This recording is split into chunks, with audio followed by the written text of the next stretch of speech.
Mío, esos carros.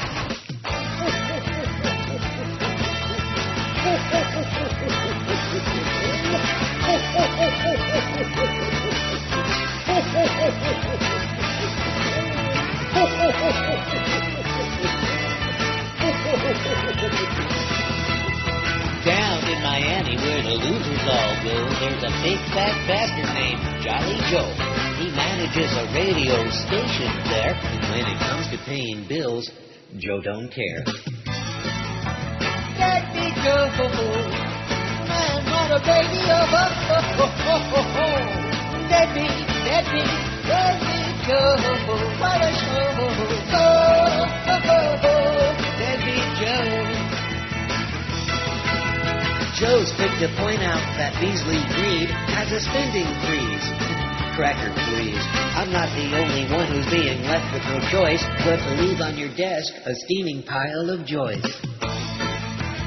Deadbeat Joe, man, what a radio echo. Deadbeat Joe, and you go. Deadbeat Joe. I'm looking forward to seeing Deadbeat Joe on the corner of Jog and Palmetto Park Road, walking through the traffic with a cardboard sign that says, I'm a deadbeat bum. Can you spare me a dime? Deadbeat Joe is why gonna get Deadbeat, I hope they won't close on your Deadbeat Joe. Well, I wonder when the meetings will start to see... I'm sorry I stepped on that. You blow there at the end is what he said, just in case you missed it. Well, we'll be playing that about 20, 30 more times. You better because, maybe tomorrow we can't play it again. Right. Maybe. I doubt it, though. I don't know. He's well, too much if of a we whore. ask. I know what we can't play. Ain't no Fart sounds anymore. Oh, I know we can't play that. We can play a little of it, though. Ain't no fun sounds like Before. That's about it. That's about as far as we're going with that, baby. I'll tell you that right now. Mm-hmm. Well, that's the way it goes, boys and girls. Just everybody calm down. A lot of people all whipped up into a frenzy. I'm trying to tell you, calm down, live a longer life, you know. There are things that are worth getting all bent out of shape about. Some are not. Now, Joe, not the deadbeat Joe, but Joe, one of the MySpace people, sent me a fax last night. He said, hey, Neil, listen to you today, and all I can say is hang in there. You know, like most of us working people, there is no loyalty to employees by the employers anymore. It's all about the money. Well, you got that part right, Joe. So moving forward, I want you to think about the money that you're getting. I am. I know it's hard to not care like you used to, but you can no longer worry about the ratings or listeners because you can't squeeze blood out of a rock. Well said, Joe. What time is your show on, Joe? You can't squeeze blood out of a rock. And trust me, the people running that station are just as dumb as a bag of rocks. I guess this is your wake-up call to the future.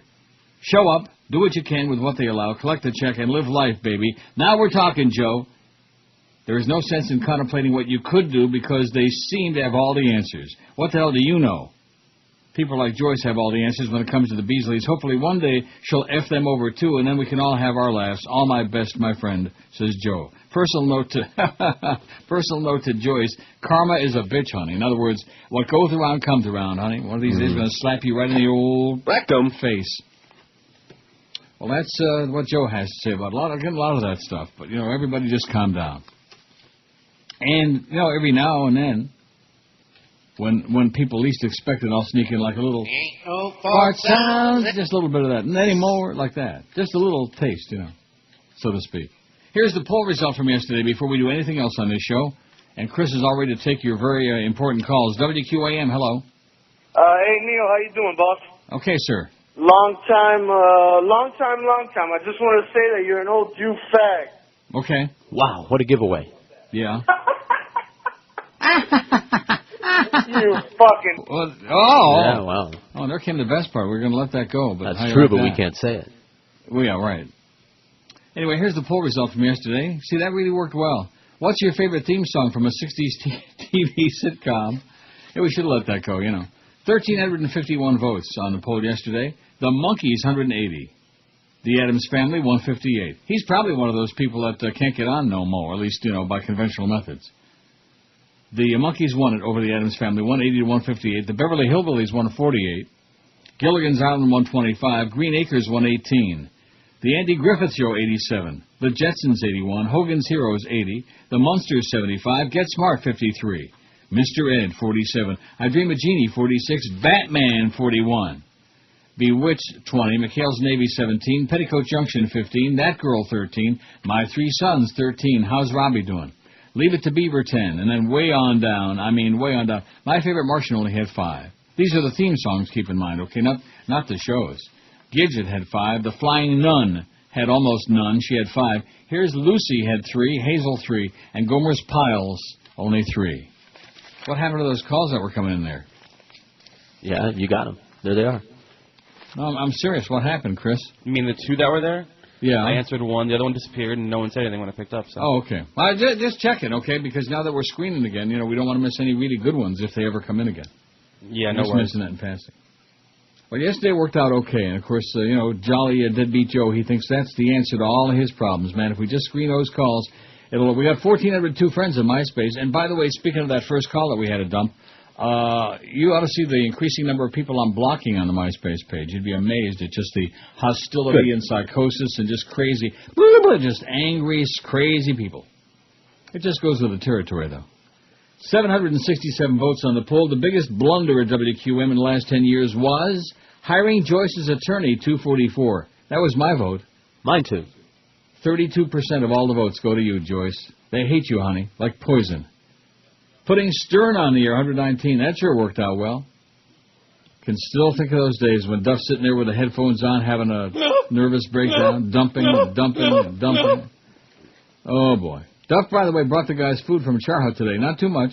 Some chicken fingers. That's fine. I've been losing weight. He's been chicken to ask for any more for you guys because, they don't like us anyway. Putting Stern on the air, 119. Letting Joe Rose get away, 100. Boy, they sure screwed him over bad. Lied, and Greg Reed kept canceling all those meetings, and it was an ugly scene, Sure hope we get it back, though. Dumping the first team, 70. That's when Greg started having his nervous breakdowns in the newspaper with Barry Jackass. Remember that? Well, he's not very happy with the show and with the ratings on the first team, and he would just call up Barry. Instead of telling them to their face that you ought to butch it up a little bit, or maybe we ought to cut the spot load down to like 62 minutes an hour, stuff like that. No, he'd go to Barry Jackass, and he'd put stuff in the Herald, and these guys would read it in the newspaper because he had no balls, He was one of those guys that couldn't look you in the face and say, hey, you're doing a crappy job, or whatever,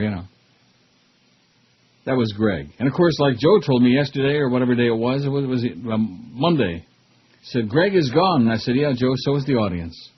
Hiring Mo Howard David at biggest blunder, 62. That was another excellent move. 63. Mo just got another vote. Dumping Pharrell, 50.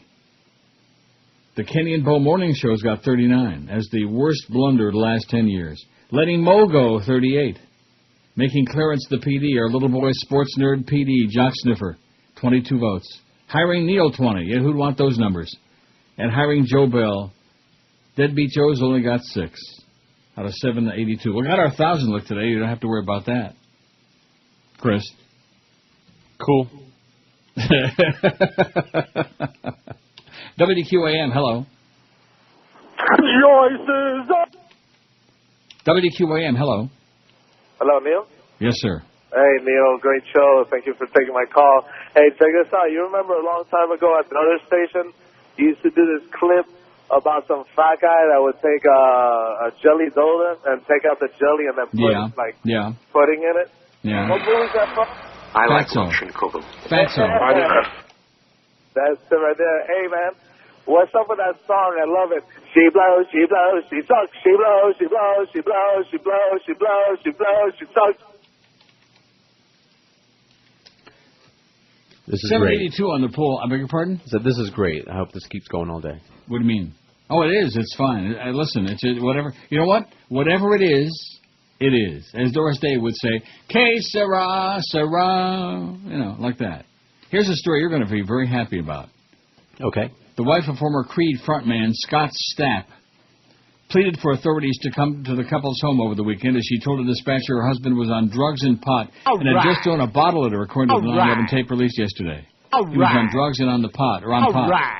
He just threw a glass bottle at me, Jacqueline Neshwhite said in a hysterical call Sunday. She was hysterical, like Connie in The Godfather. She's hysterical. He just came home. He's wasted. He's been out partying all night, she screamed. The former Miss New York told the dispatcher staff was on drugs and pot. There's a lot of pot in the house, she said. We'll get George the address. It's in Boca. Good. I'll be right there. Nishawat also said staff had guns in the home. Asked how many. She said, I don't know, a lot. I don't know, 5 or 10. No one was injured. Staff was arrested Sunday, initially charged with aggravated assault with intent to commit a felony. Charge was reduced to a misdemeanor on Monday. Before police arrived, Nishawat called 911 again.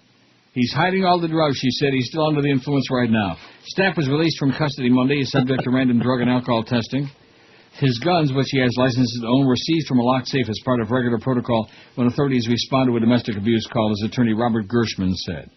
This was the first I learned about the marijuana, Gershman said, noting there was no mention of drugs in the sheriff's report, no related injuries. Staff's former band, Creed, sold more than 25 million records in the U.S.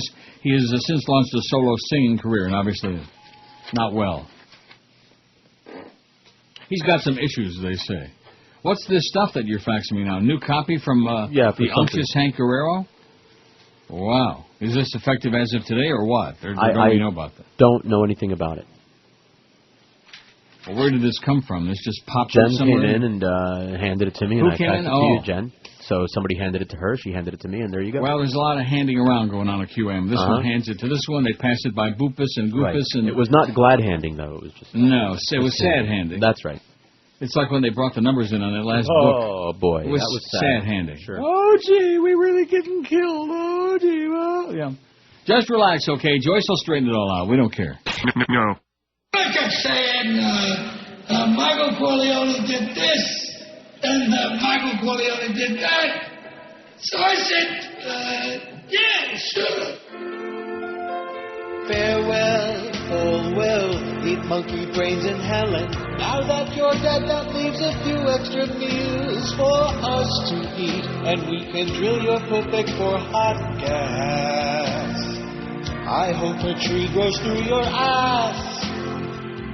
In your wide load casket, that's when less hate monger will no longer see on pundit shows with all those white cracker media hoes. The Lord can't help you now as the crane lowers you down into your flaming pit of hate. You crooked turd, we're gonna take a dinky winky on your grave. And on this composted more than you ever gave. Keep the casket door wide open for Pat Robertson, so you're both buried face to face. Or maybe like in Requiem, maybe it can be buried ass to ass. Wouldn't that be great? All right. I'll ask around and see if we can arrange that. So we got those new Godfather drop-ins like... I kept saying, Michael Corleone did this, and Michael Corleone did that. So I said, yeah, sure. Yeah, sure. And then we got... Let's come in here to the party, Senator. We got that. That's not, that's all right. Yeah. Tom Hagen. Right. And then we got Chi-Chi. Yeah. Remember About Chi-Chi? the buffers? Yeah. Right, yeah, buffer. The family had a lot of buffers. Yeah, we had a lot of buffers. Yeah, a lot of buffering. He was good. He had that like little the pinstripe suit. Sure, that hat. He was great. Yeah, he looked like a mustache Pete or whatever the hell that's all about. Yeah, whatever. In other words, a mobster. How are we doing on the pool, Chris? You better keep your eye open. 811. We'll do it. No sweat. Okay. And look at that phone, man. See, yesterday was like I knew it was way too good to be true. Didn't Sure. you? It's always going to be that way.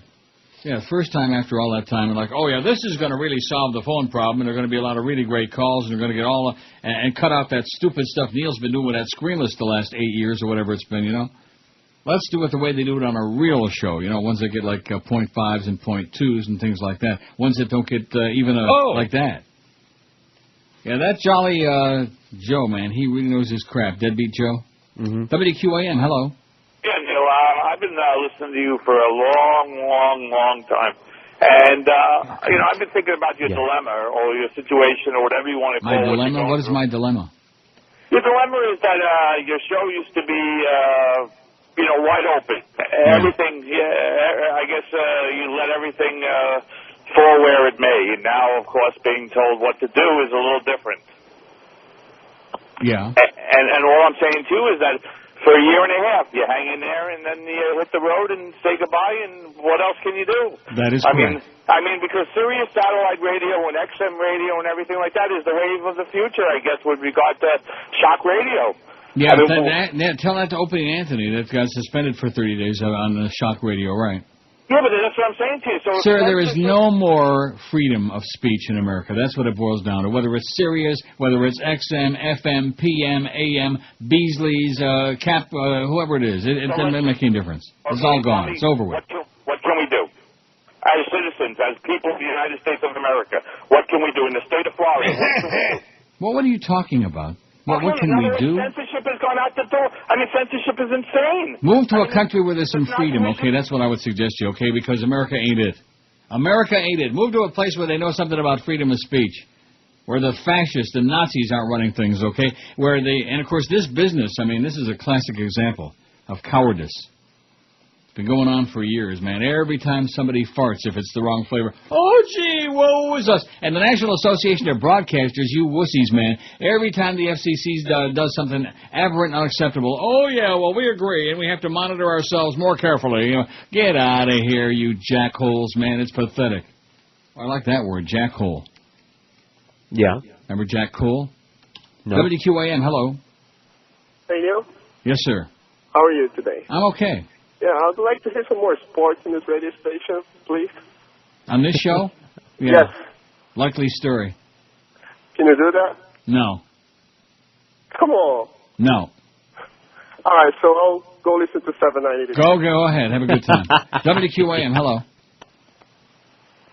QAM, that was Clarence's boyfriend, one of them. QAM. WQAM, hello. Hello. Yes. Yes, I speak to Neil. Speaking. Neil, a little information to your audience about DirecTV. You call them up and you ask for a certain station, and the salesmen tell you yes. Listen, don't go bellyache to somebody else, okay? Go bellyache, cry on somebody else's shoulder. Oh, brother. I was in such a good mood when I sat down here this morning. The sun is shining. It's a beautiful day. It's Woodbine Wednesday. Life is sweet. Everything is good. Everybody's happy. Is everybody happy? And he's sour. See, that's another reason not to take calls. You're so sour, man. It's like sucking on quince. Like sucking on a lime. God. Sour. Let me tell you about DirecTV. You call up and you know what? I don't blame them. Whatever they're doing to you, I wish they'd do it times 10. Okay, sir? Whatever source they're giving you, you deserve it. You sour old coot. WQAM, hello. Neil. Yes. How's it going, man? Okay. Hey, Neil, listen, are you still coming in for your rectal exam today? WQAM, hello. Neil. Yes. Hey, how you doing? Okay. Listen, I hope you don't take this the wrong way, man, because I've been a loyal fan since I was See, here comes more shots. Here comes more negativity. I can smell it already, yeah. Well, when you preface your comment by saying that, I'll take it whatever way I want to take it. How's that? Okay. Well, it's not meant to offend you, and it's not going to be... I'm sure of that. Keep doing all the disclaimers before you get to the meat of the matter. All right, well, I'll get to the meat right now.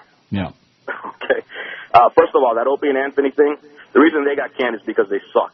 They don't bring any revenue, and but that's not the point. That isn't the point. The fact of the matter is that there's a lot of censorship going on XM and on Sirius, and that was the point I was making. Not that Opie and Anthony don't suck. We know that. I know, but that's because they got that merger going on, and they don't want any stuff to stir the water. And that's what I just got through saying. Everybody's cowering and shaking in their boots. That's correct. And I promise you one thing: if that was Stern who said that, he'd still be on the air.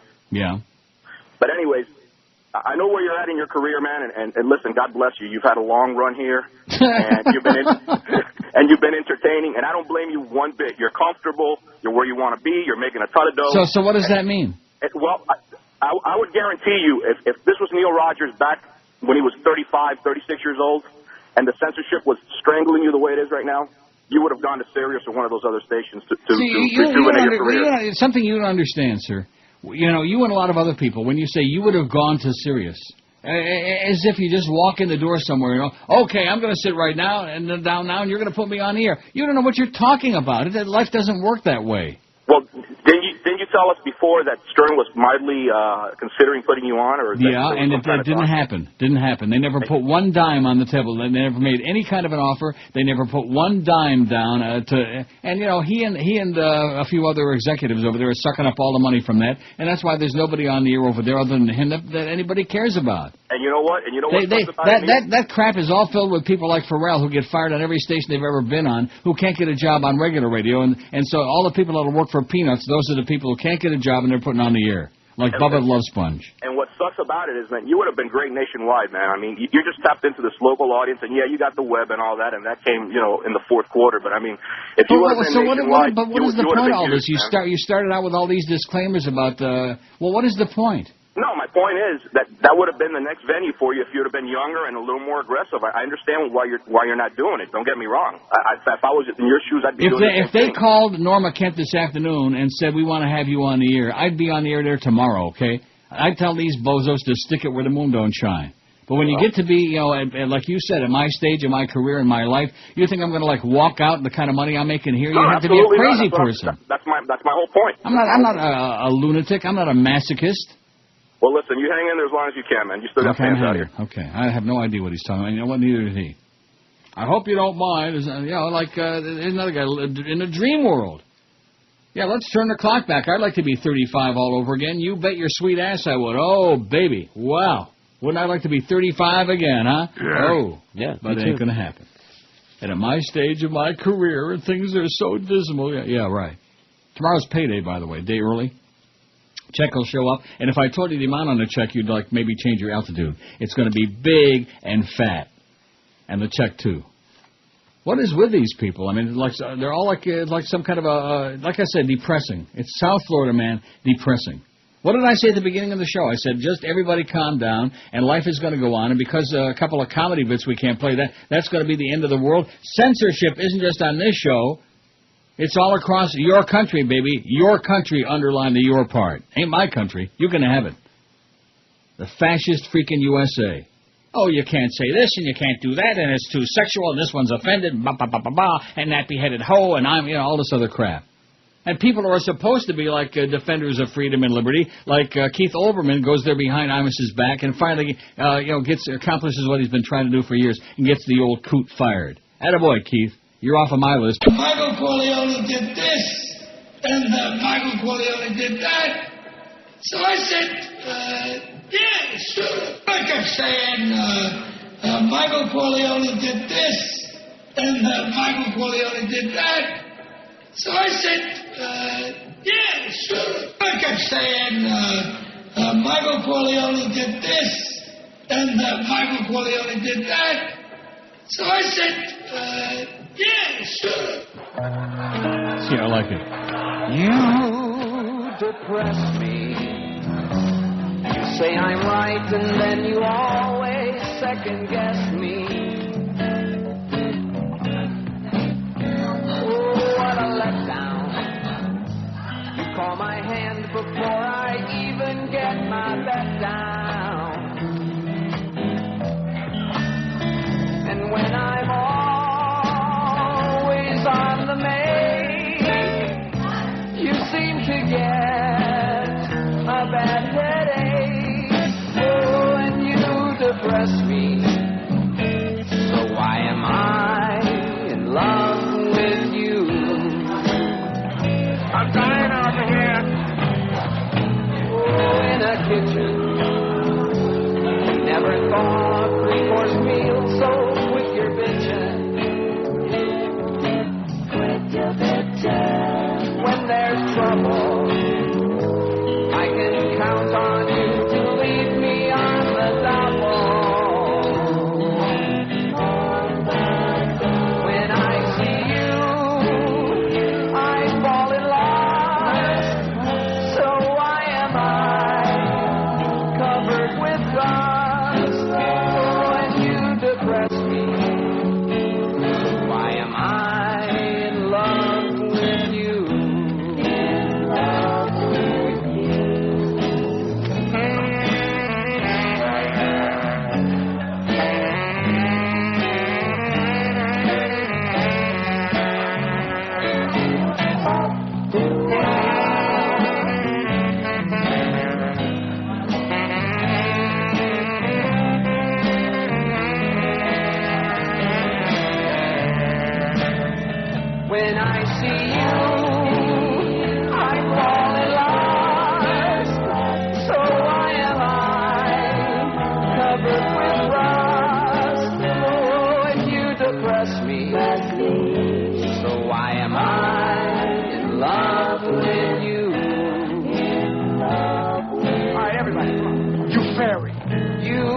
depress me. You say I'm right and then you always second guess me. But I'll be leaving. I'll even give you back your car and call it even. When I'm alone and by myself, you stare at me from on the shelf. Oh, and you depress me. So why am I in love with you?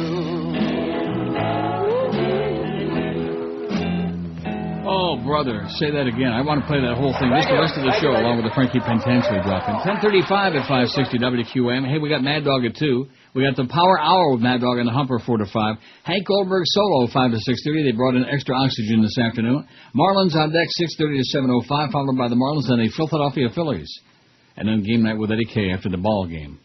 Now, what was Kenny talking about? They're getting 6,000 a game in the Marlin games? What was he talking this morning? I heard something about that. He's asking you, Chris. I believe they were trying to get Scott Olson, last night's pitcher, in, and he didn't show up. So they're saying, nice way to promote your team. Oh, so in other words, he was just belly aching because the guy didn't show up. Well, what about if he did show up and they're still only getting 6,000 people a game? Well, I think he was saying if he came in, they could have gotten more than just 6,000. No. Well, you mean in the entire Kenny and Bo audience, like 6,014? What are you talking about? I'm just telling you what it sounded like. If he would have showed up, they would have gotten more people there because they'd be out there promoting. Okay, exactly. You know that's the they haven't been showing up for how many years now? Even when they win, they don't show up. Anyway, here's the deal. Because that last call, I mean, he went through that whole preface and the whole build-up, and whatever happened? Nothing. What did he actually say?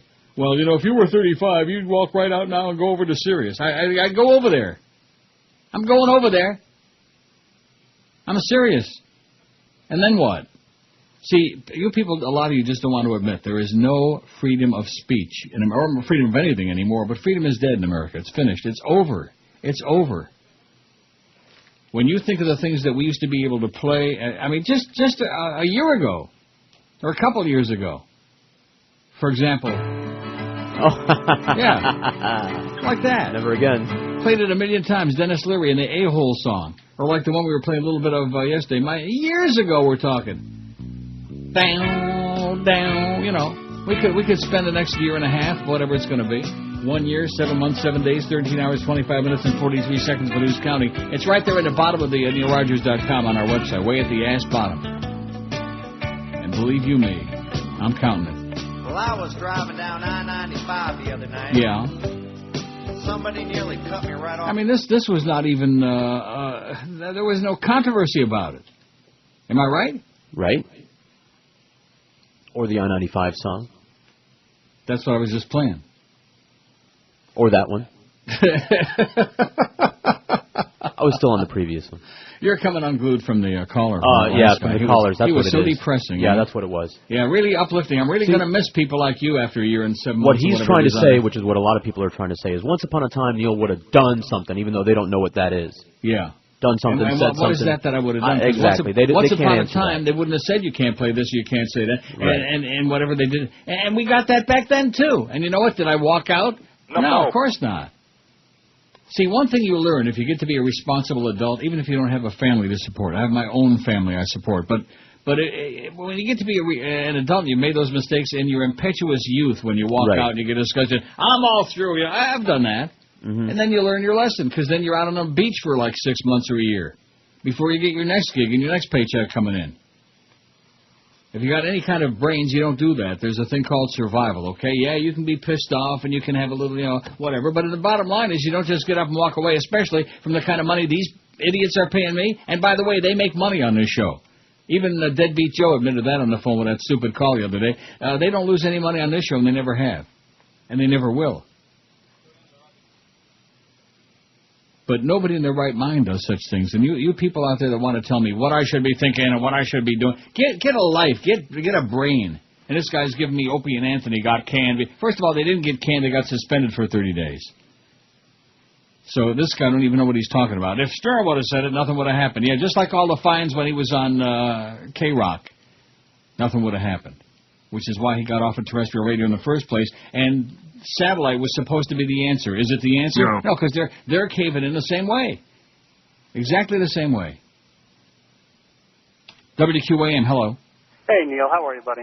Okay, sir. Long-time fan, and I just want to say this out of the kindness of my heart. Yes. You are the only thing that I listen to now on regular radio, and your show is, you have so much talent, and it's being compressed now into what it is, which is fine, but I listen to tapes of you from before, and I listen to Sirius, and with your talent and the ability to say anything you want, it would just be unbelievable to have you, you don't need the money It isn't anymore, going to happen, sir. Why are you wasting your breath? Life is short. Why are you wasting the energy? For the pride of your career. It isn't going to happen, sir. Let me say it again. It isn't going to happen. If I was your agent, it would happen. Let me say it again. One more time. Do you have a hearing problem, sir? Can you hear my voice? I love I'm making sounds with my mouth. Do you hear them? They're not the sounds I want to hear. I want you to repeat after me, okay? It isn't going to happen. It will Say happen when Neil decides. Yeah, right, when Neil decides. Okay. Let's do that the whole show today. In fact, let's do it all the rest of the week. Oh, if you'd only go to Sirius, Neil. See, of course, a lot of people are pissed off, and rightfully so, because this radio station is destroying the show and my career and and everything we had going here. But I'm going to keep taking the checks, baby. And I'm not going to get all whipped up and all depressed like these people. What's the point of it? Am I going to have a stroke for Bruce Beasley and Joyce Fitch and Jolly Joe Deadbeat Joe? Give me a break. If you would just do it. Just do it. 864 votes on the poll. We got 1,000. Look, Chris is happy. He's getting some free food in there. He is? And George is, poor George. Station stands for nothing.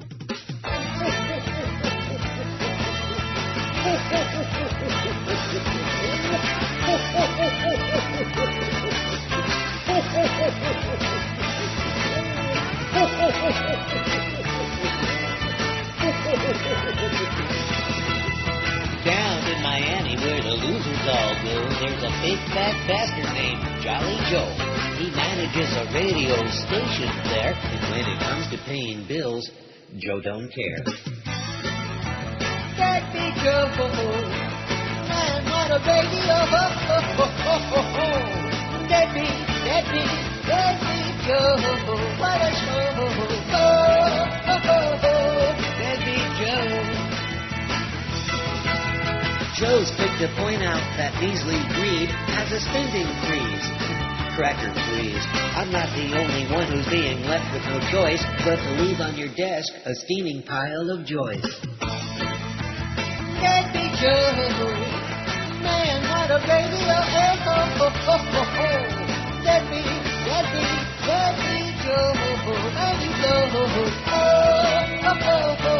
Deadbeat Joe. I'm looking forward to seeing Deadbeat Joe on the corner of Jog and Palmetto Park Road, walking through the traffic with a cardboard sign that says, I'm a deadbeat bum. Can you spare me a dime? Deadbeat Joe, your car's gonna get some. Deadbeat, I hope they want those on the home. Deadbeat Joe. Okay, 1048 at QAM. WQAM, hello. Hey, Neil.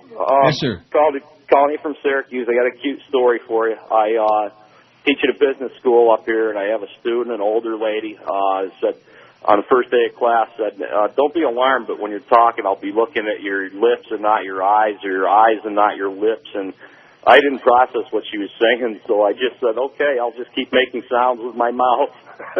And I got a shameless request, too. Yes. My damn shot.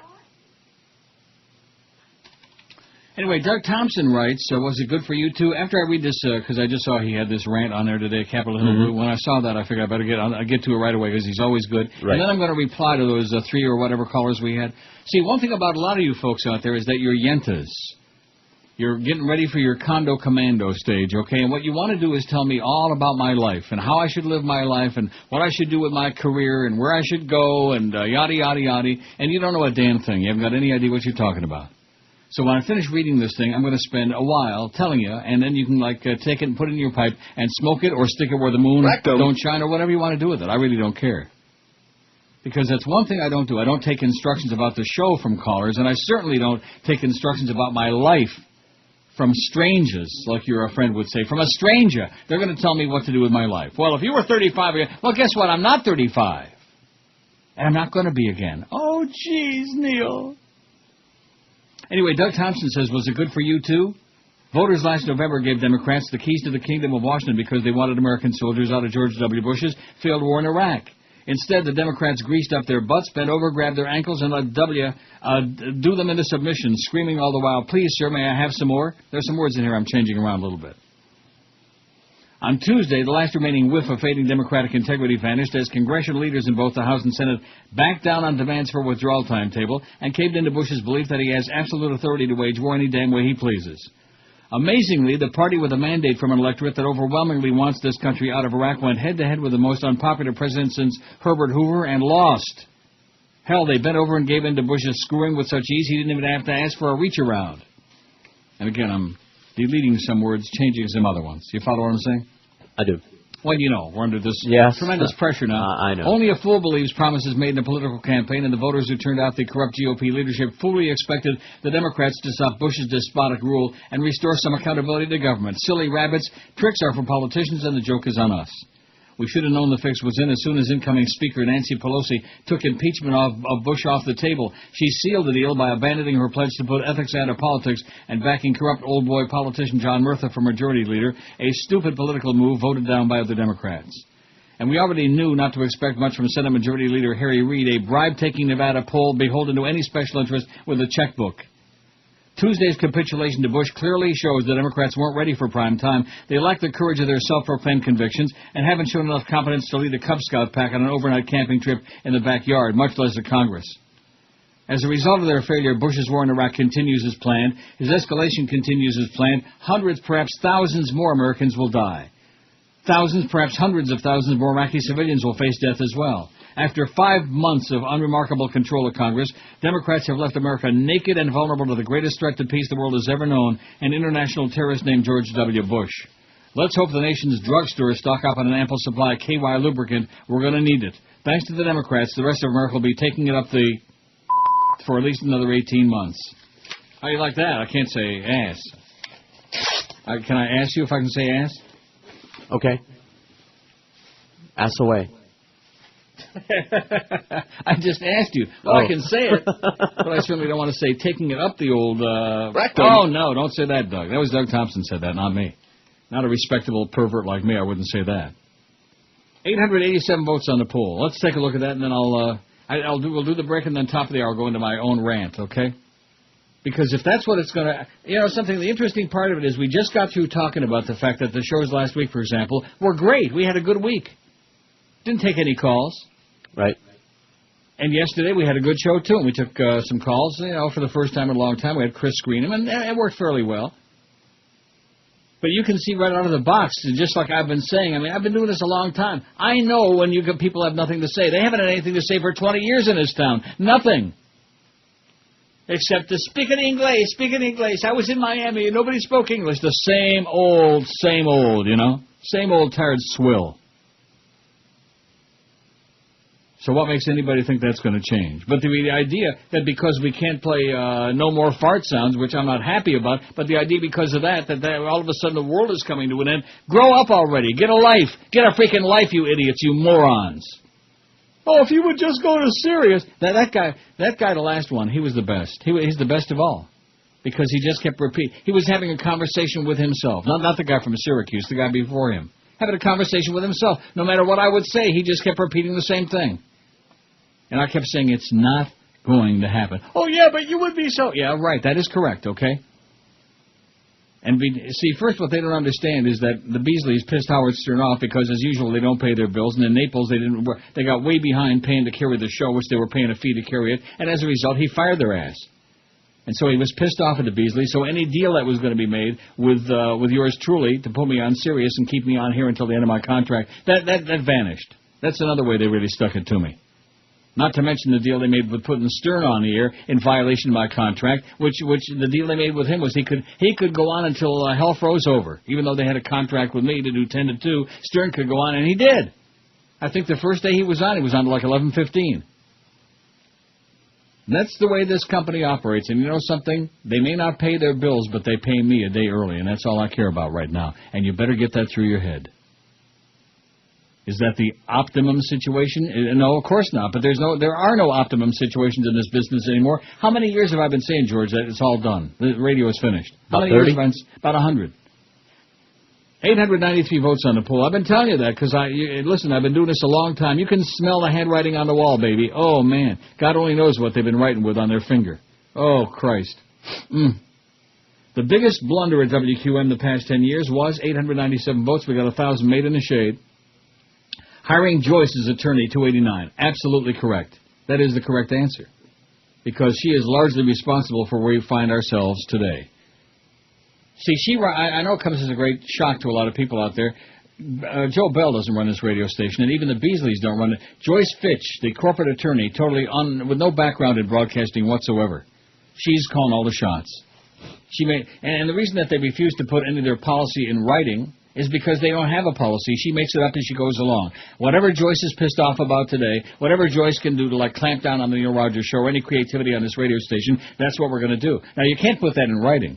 No. Because, you know, in a courtroom, people will just laugh you out of the courtroom.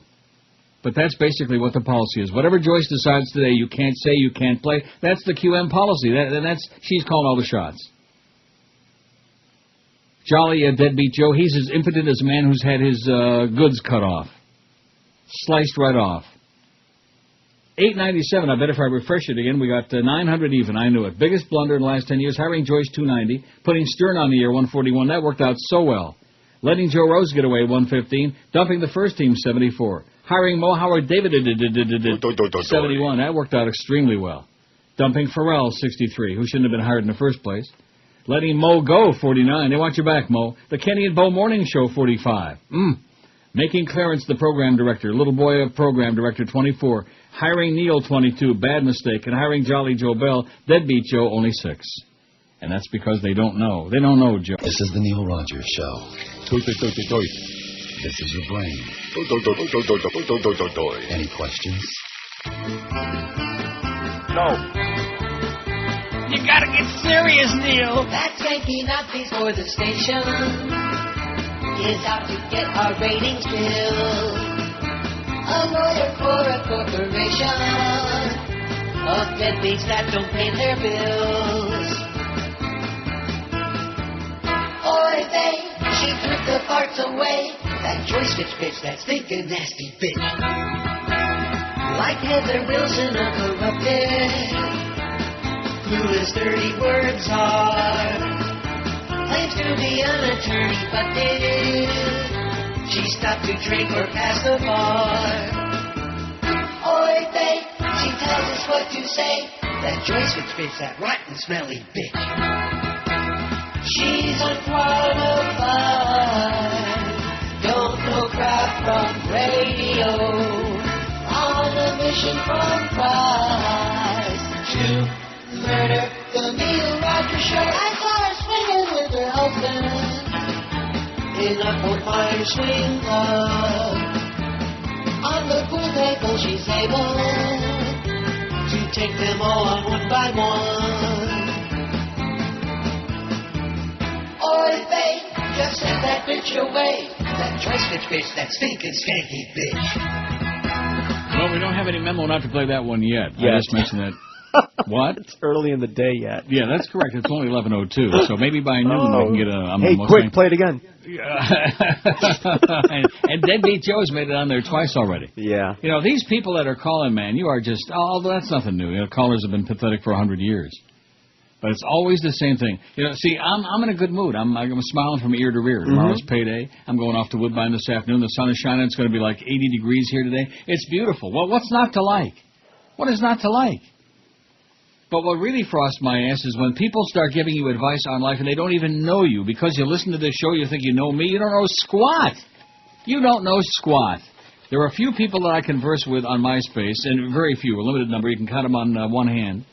And they know a lot more about me and where I'm coming from, and what my life is all about, what I want to accomplish, and what I have in mind, and yada, yada, yada, and all of these things. And that's it. Sure, if I was a petulant child, I could get up and walk out of here right now. I got plenty of money if I wanted to pee it all away and just wind up out on the beach someday if I live till 90, which I probably won't. I could do that easy. I'm not going to miss any meals. I'm not going to starve to death. I could have one hell of a time. Get up and just walk right out and leave you guys sitting there holding, your kneecap in your hand. Oh, at least you didn't say bags. But I'm not going to do that. What the hell is this thing from? The accounting department. Well, it wasn't for me. It's a fax ad. What is wrong with these people, eh? The accounting department, my ass. Anyway, getting back to what I was saying. And that includes George. You know, I just included him in my last will and testament. Now, I could kill myself right now and go out on the balcony. Maybe that would make a lot of these people happy. No. Listen to me. And then I would accomplish what my ultimate goal is, and that is when I croak, I'm going to leave all of my money to the people I care about. Now, and George. Not that I don't care about George, but I don't put you, and you know that. I don't put you in the same category with the other 4 people who are going to inherit my whatever I got. That's fine. Well, I'm not saying that. I don't have to say that. That was a shot. Course. But I enjoyed doing that. I know. It's all right. It's all good. In other words, he'll still take it. Well, yeah. You're damn right he will, and deservedly so. It's just like people with a family, man. You know, guys work all their lives and they accumulate whatever amount of money, and they leave it in their will to their families, so that when they croak, their families aren't going to be destitute. The people that they love, the people they care about, are going to be taken care of. That's what I'm doing. Okay. I got 4 people in my extended family, even though they're not related to me, any of them, and those are the people I'm going to leave my accumulated savings to. And so the idea that I should just get up and either walk out of here or go over to Sirius or maybe wave a magic wand and make Joyce croak or something, you're in a dream world. You're like a bunch of lunatics. No wonder there's so much misery in South Florida. What did I say? Right at the beginning of the show, I said there's no reason for people to be jumping off tall buildings and having a nervous breakdown. The show is fine. So we can't play a few things. We can't play 80% of what's in the DCS here, okay? We're still cutting it. We still got no avails on the show. It's sold out. They're still making plenty of money off of this show. And the numbers we had in the last book, while nowhere near what they should be on this show or what they have been in the past for the last 31 years, they're sure as hell heads and shoulders above the rest of what we're surrounded with, like a 1.5 and a point and stuff like that. And once we drop off that January, which was a total bogus month, we make a little bit of a comeback, maybe, or maybe not. But your attitude, man, a lot of you people are just misery loves company. That's the motto in Florida, man. We're miserable, and if you come here, we want you to be miserable too. And I'm not even there, and they want to send it. They want to export it over the phone. And I'm going to be honest with you. I'm tempted not to take the calls, even though that thing yesterday. I mean, fat deadbeat Joe. He had a valid point. It worked a little bit better. But if I'm going to be listening to that for the next year and a half, oh, geez, Neil, if you just go to Sirius, if I go to Sirius, what? And I could say crap on the air a few more times and play bits that nobody would understand what they're all about anyway. Who the hell knows? Who in Peoria, Illinois knows who the hell Joyce Fitch is? Thank God for them. No wonder they're happy. WQAM, this could be the last call. Hello? Neil? Yes. How you doing? Hey, listen, I've been a fan of the show I haven't been in Florida that long. But I saw a picture of you, and now I understand why they call you Neil God, because you kind of remind me of God. Yeah. Yeah, seriously. Look a lot like George Burns, really. Mm-hmm. Right. Like I said. What did we do without them? I beg your pardon? What did we do without them? Yeah, well, who the hell needed it? I don't need that crap. Who the hell needs it? And this is what Jolly Joe, his answer is. Well, if you'd screen the call... Listen, it's like trying to make gold out of chicken crap, okay? You can't do it. It's trying to make chicken salad out of chicken droppings. You can't do it. Well, you could, I guess.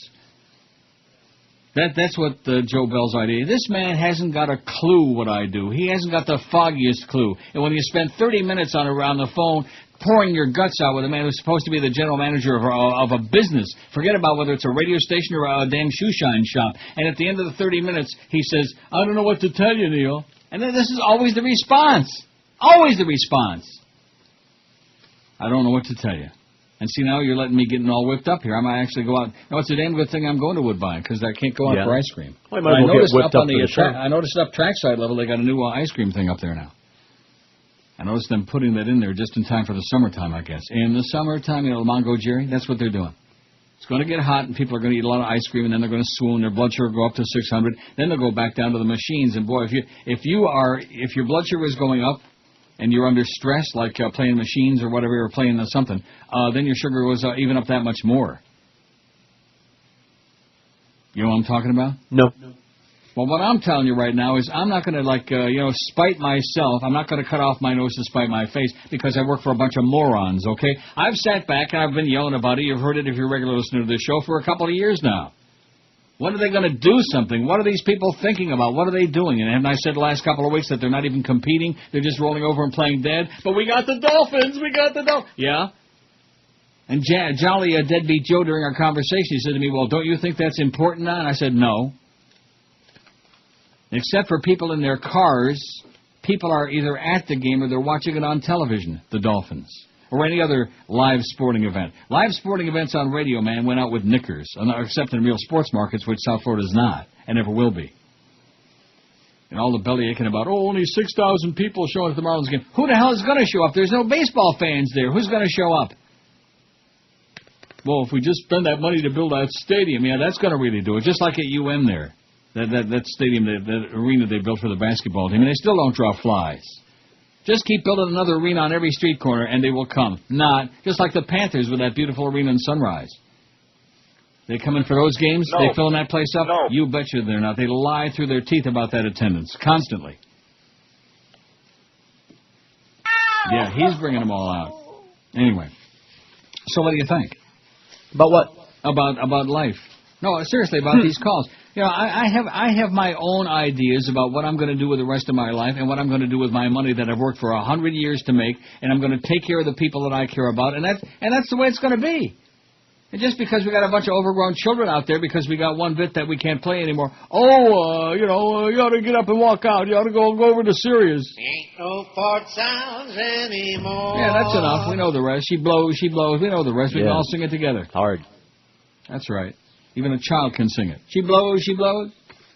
9:39 on the poll. And she does, she's pathetic. And the minute that they brought, that's why she's winning the poll today, and that's an accurate response from the audience. The day that they brought this bitch in and put her in charge, handed her the keys to the kingdom, just like the day they made Clarence Darrow, the program director, who's an overgrown child. All he knows about is sniffing and licking jockstraps. That's all he knows. And when you told me that day about how he was giving you instructions on if maybe you could talk sports on the show when you were doing it, I wanted to swoon. That was a long time ago.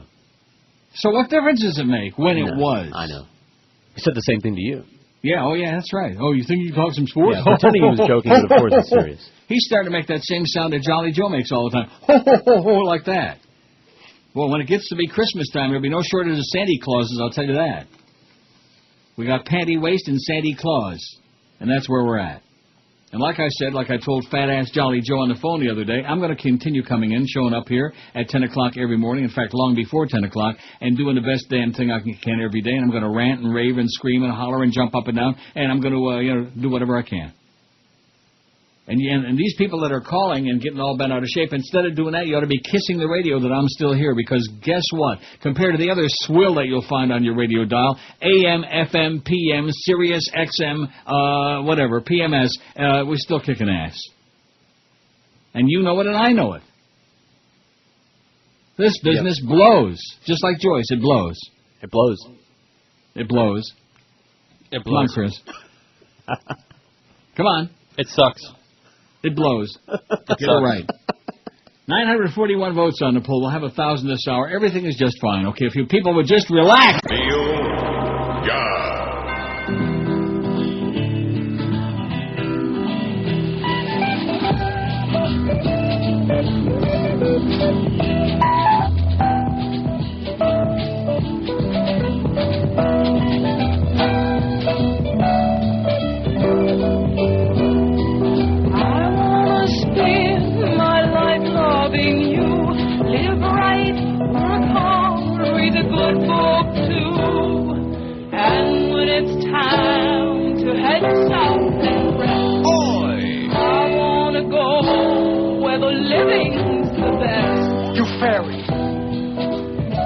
I'm dying over here.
go where the living's the best.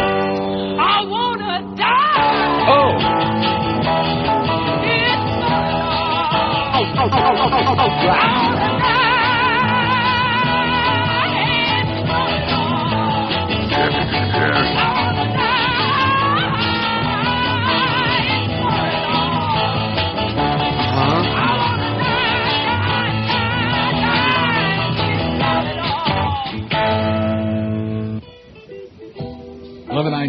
This could be the last call on this show ever. QAM, hello. Hi, Neil. I was wondering if George is still gay. Yeah. Like I said, excellent. There you go, Chris. Now, what was that? What happened there? I guess I didn't realize that was a chronic. I see. I'm reaching over. I'm shutting that baby off. Don't worry about it. Take that headset off and just sit back and relax. Cool. It was a bad idea. No, even George would agree with me. In fact, yesterday maybe it was like one of those things once a month, you know? You know, some things in life happen once a month. And not generally good things either, but nevertheless. Now, yesterday was okay, and I think that's pushing it about as far as, you know. And then, of course, once you get on during the summertime, unless they put on those tapes, then you'll be taking a lot of calls. So that'll right. They can store up all their good material, like squirrels, you know, storing up their nuts. That's right. But go to show you, speaking of squirrels, how surly people are today. What is it that happened? Is the moon in Uranus or something? Is the planets out of alignment? Something's bad. I don't know. It's not full or nothing. Because even our close personal friend Brandon, who's been emailing all morning with you know, his usual amusing comments and about, is today really Tisha B'Av? Let me look. Oh. Let me get my power, because if it is, I'll see you. I'm going to start taking off all the Jew holidays. And then just let them complain about that. I'll sue their ass. Religious discrimination. Oh, here's the list. Somebody once sent me this. Faxed it in. Let's see. Tisha B'Av. It's some kind of a holiday. What's the date today? May 24. Oh, it's Shavuos. Today and tomorrow are Shavuos. All right. Happy Shavuos. See ya. Do you think that's a good idea? Sure. Tisha B'Av is coming up on Tuesday, July 24th. Mark that on the calendar. Tisha B'Av. So anyway, Brandon's been sending me all the information about that, and he's been, you know, his usual communicative self. However, now he sends me a message here in the last break. One thing I want to get off my chest also, since it seems to be All Complaint Wednesday. I thought it was Woodbine Wednesday, but it's All Complaint Wednesday. Everybody's unhappy. I'm happy. Good. You believe me? Sure, why not? I am. What's not to be happy about? I'm in a great mood. I feel pretty good. Anyway, Brandon says, I'm so fed up with those internet promos. I'm so sick of hearing the same promo about the Dolphins 20 times during a break. They're praising on the internet the return of the Dolphins to QM, and they can't even broadcast the effing games on the net to begin with. Well, I would agree with that, but what do you expect? What do you expect? Isn't that what we're all about? Is the Dolphins, and the Marlins, which they're losing their ass on again this year, which is why the Marlins will not be making a comeback to the station next year or any other time in the immediate future, assuming the Marlins are going to be playing next year or any other time in the immediate future. And why they're not going to be carrying the Panther games next year, because every number during the winter book at night, when the Panthers were on, started with an O, with a 0, with a big O. No, I don't mean the big O. Rock solid. No, hardly rock solid. Weak. Lame. So all I can tell you, Brandon, is consider the source, okay? There's nothing I can do about it. I'm not going to get all upset about it. And you should know better than be trying to get me all depressed and suicidal. Because he's not even in the will. He's the one. He's the one who's not. Oh, brother. 961 votes on that poll. I'm kind of tempted. Now I'm not even going to do it. I was going to change it like in midstream here. I'm not going to do it. I like that poll. There's nothing wrong with it. Right. And I made it up just my own self. Nobody how do you sent like that in. What? I said, how do you like that? I do like it. Well, let me ask you this. You like it? Yes. If you would just walk into Sirius, Neil. That guy was just, and he just keeps saying the same thing over and over and over again. Passengers gave South Florida airports slightly lower grades this year as both Miami International and Fort Lauderdale Hollywood slipped in the rankings. Oh, boy. South Florida is just, it's like the world is coming to an end. In the J.D. Power & Associates 2007 North America Airport Satisfaction Study released yesterday, Miami International remained below average among large airports, falling to 673 points from 690 in the annual survey's 1,000-point scale. Fort Lauderdale Hollywood dropped to exactly average among medium-sized airports, slipping from 690 to 688 points. Passengers scored Miami International lower this year in 6 of 8 categories: baggage claim, retail services, security check, the baggage check-in process, food and beverage, and terminal facilities, said Jim Gaz, Senior Director of Travel and Entertainment for J.D. Powers and the Studies Director. Passengers did not appear to be that satisfied with their experiences this year, he said. Oh, I can't believe that. Especially in that Terminal 4 at Fort Lauderdale, Hollywood. That is the worst, the absolute worst. It's a freaking nightmare. Anybody that's ever been in there, you know exactly what I'm talking about. Whoever designed that should only croak. The airport's biggest decline related to baggage claim. This is Miami they're talking about, especially the speed of baggage delivery. That'll teach you to take your life belongings every time you go away for the weekend, you know. I have no sympathy and no respect for people who bring on 80 pieces of luggage who are going away for like 3 days. Really? You know what I'm talking about? I sure do. Well, I travel a lot, as you know, and I see that all the time. And I wonder, I can understand if you're moving. If you're, like, moving to Amsterdam, that sounds like a real good idea. Oh, baby. But anyway, or you know, like moving to Pittsburgh or something, and you're shipping a bunch of stuff, and then you're taking as much stuff with the luggage as you possibly can. But if you're going on vacation for a few days or, like, for a weekend, why do you have to have 75 pieces of baggage? Because there's a lot of really stupid people, that's why. A lot of stupid, inconsiderate, obnoxious people. Passengers reported it took 23 minutes to get their bags compared to 18 minutes on average for large airports. I haven't checked a bag in a zillion years. Because when you learn to travel, even when you go to Europe for a week, what I do is I take enough for a few days, and then I'll like put the stuff in the laundry in the morning, and you turn it in, and then they bring it back that same night. What's not to like? You figure it out, how many underwears you're going to need, and how many pantaloonies, and how many, all of these things, you know what I'm saying? Mm-hmm.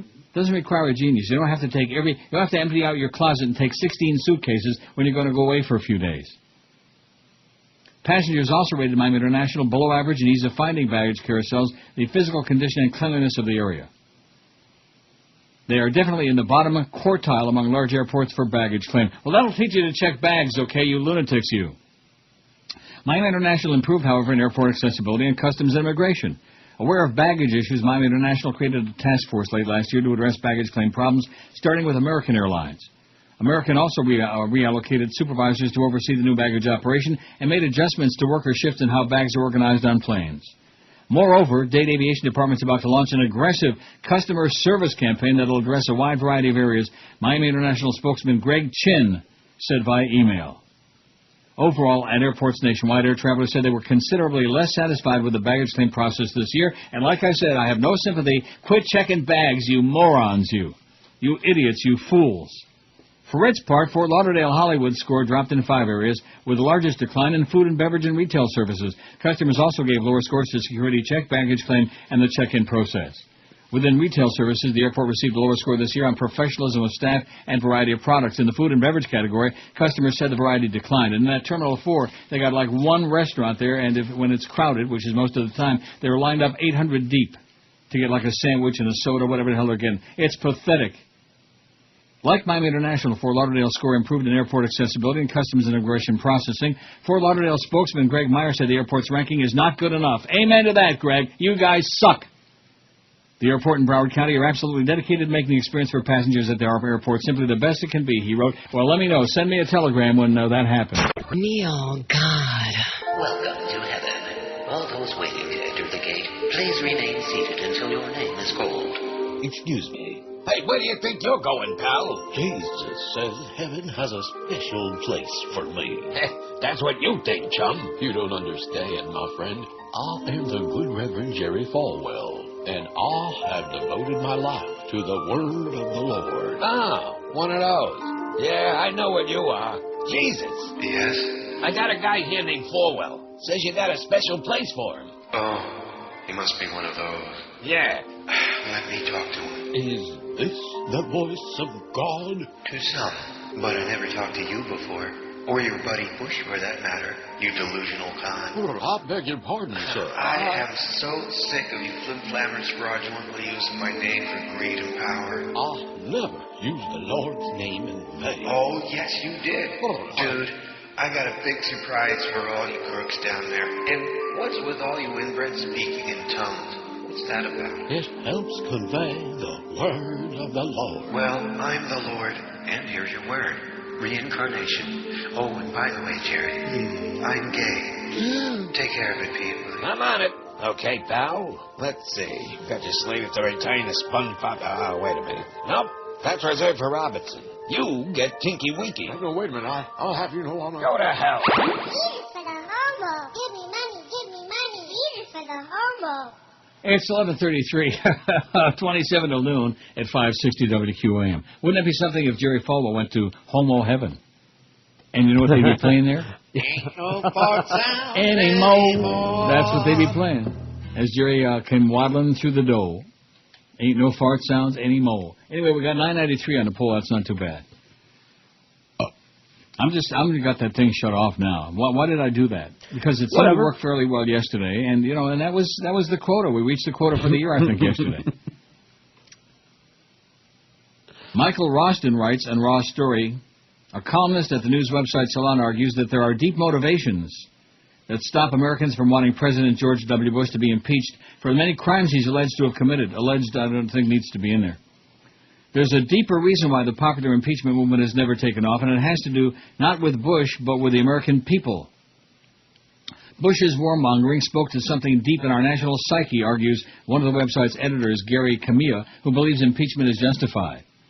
He continued, to impeach Bush would force us to directly confront our national core of violent self-righteousness, come to terms with it, understand it, and reject it, and we're not ready to do that. Huh? I'm just taking a breath. Okay. Why did you interject there?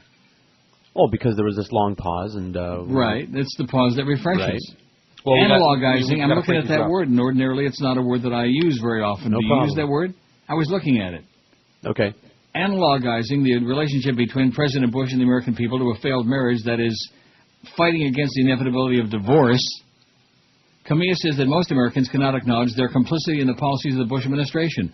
This doesn't mean we support Bush, simply that at some dim, half-conscious level we're too confused, not least by our own complicity, to work up the cold, final anger we'd need to go through with impeachment, he said. He adds, the unpleasant truth is that Bush did what a lot of Americans wanted him to, and when it became clear after the fact that Bush had lied about the threat posed by Saddam Hussein, it made no sense for those Americans to turn on him, and if we took revenge on the wrong person, well, better a misplaced revenge than none at all. But Camilla also suggests the president is not home free yet. The culture of spin is also the culture of spectacle, and a sudden theatrical event, a lurid accusation made by a former official, a colorful revelation of a very specific and memorable Bush lie, could start the scandal machine going full speed, Camilla writes. If everything happens just so, the downfall of the House of Bush could be shocking in its swiftness, he says. However, at press time, according to Raw Story, a current online MSNBC poll with nearly 500,000 votes already indicates that 88% believe President Bush's actions justify impeachment. 88% Yes, between the secret spying, the deceptions of leading to war, and more, there is plenty to justify putting him on trial. The vast majority of respondents agreed in the poll, which isn't scientific, but which makes me very happy. 88%. What are the Democrats waiting for, which makes me very unhappy? That's what I'd like to know. We ought to be in the middle of those impeachment proceedings right now, and in the middle of bringing the troops home and getting them home while they still are in one piece, the ones who are, and the ones who aren't missing, and the bodies they're finding all over the place now. But that, why should anybody care about that? When we got more important things to talk about, like sports, Notice they had him on again this morning, squeaking on the morning show. Yeah. It's kind of like there's like an all-out war being conducted. I'm not talking about the war in Iraq or in Afghanistan. I'm talking about the war on QAM. The war on ratings? There's a ratings war, and I'm not talking about either by the guys across the street, because they're not doing much. I'm talking about internally here. Is it possible that we have a mole? That we have a double agent? Well, you can get those removed, Lasers. That's what we need, I think. Laser in the... Rectum. Yeah, that's what I think we need. And boy, I'd take a big laser in that fat-ass Jolly Joe, I'll tell you that right now. Haven't I said it a long time ago? I was talking about how they couldn't do a better job of decimating what's been built up, right? Surprise! Well, yeah. Every time I think we've reached rock bottom. Oh, you keep underestimating them. Yeah. All of a sudden, oh no, not another tumble. We got 1,004 votes though, Chris. Hallelujah! Hallelujah! There is a God. There is a Jesus. There is a Moses. There is an Abraham, Solomon. 1,004 votes. And the biggest blunder at QM the last 10 years, clearly winning hands down her pantaloonies. And I guarantee you, she's wearing the pantaloonies in the family over there in Naples. I guarantee you that. Is Joyce Fitch. Hiring Joyce Fitch as attorney, 328 votes. She's got 32.5%. Nobody's even close. Nobody can even touch her, and who the hell would want to? Am I right? Right. So I think if we would just do some hockey talk on here, we can get that number down to where they'll feel more comfortable. You see, I keep thinking, the thought crosses my mind that they're going to dump this place, but when you don't have a license, you can't sell it. You can't sell what you don't have. It's like a car. You don't have a title to the car, you can't sell it. It's the same thing when you don't have your FCC license because of your own ineptitude and because you put a lot of crap on here that you knew was going to get you into deep, deep doo-doo. And, of course, the rest of us have to pay the price for that, for the grotesque things and the mistakes that they made. And so the rest of us can't, do what we'd like to do, like, Ain't no Fort Sounds anymore. mow like that. We can't do that. Nope. Not through any fault of our own, not through any egregious errors of our own, but because of the fact that they continue making blunder after blunder and plundering and looting and raping and losing and etc. Although I bet you they're not missing any meals. You think the Beasley, and ask Georgia next time you see her if her relatives, the Beasleys, are missing any meals. And Jolly Joe sure ain't missing any meals. Wow. No. Holy moly. I bet you his ass weighs more than some people. I'm positive of it. He's all ass.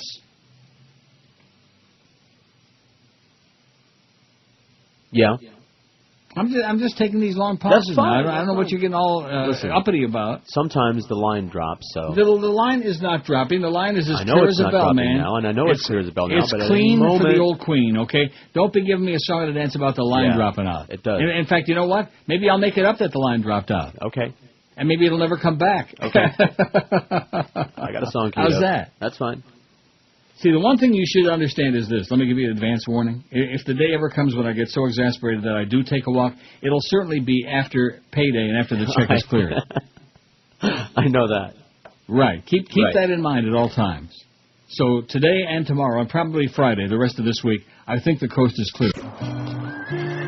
1 year ago, we were introduced to a love story that defied all traditions. I wish I knew how to quit you. Now, Heath Ledger reprises his role as Ennis as he digs up Jack Twist from the grave to reignite their flame. Hang on, Jack. I'm coming for you. It's a love story that'll never die, even if one of them already has. It feels like yesterday, doesn't it, Jack? Lying here together under the stars. Hold my hand, Jack. What brittle little fingers you have. It's the long-awaited conclusion to this invigorating love story as Jack Twist gets exhumed by Ennis for personal, really disgusting reasons. Give me a hug, Jack. Sorry, I think I snapped a rib cage. Brokeback Mountain 2. Necrophiliac Bluff. Because any successful Hollywood movie deserves a sequel. Which reminds me, I've been wondering this for a long time. What are they, Joyce? Boxers or briefs? 10:45 at 560 WQAM. Oh, I guarantee you, man, she's got some moose-like qualities, if you catch my drift. Yeah, I'm picturing Speedo. Some moosey-like qualities. 1,023. Maybe she puts moose in her hair. Or moose in her... Rectum. Well, whatever. Don't go there, you know what I'm saying? Who would want to? Getting choked up about it. And if I leave a long pause, by the way, don't be starting to get all panicky again. You're going to have to calm down, you know. It's the summertime. Right. You know the line drops out every once in a while.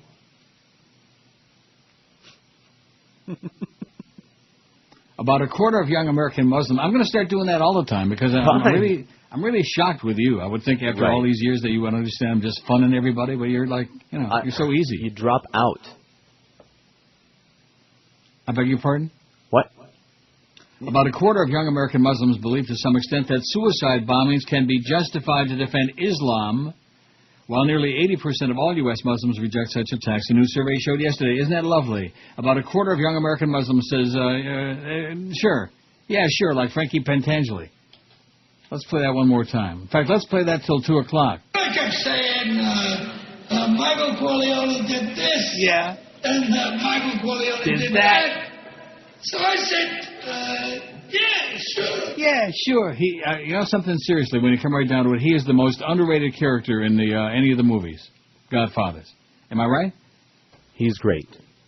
Underrated.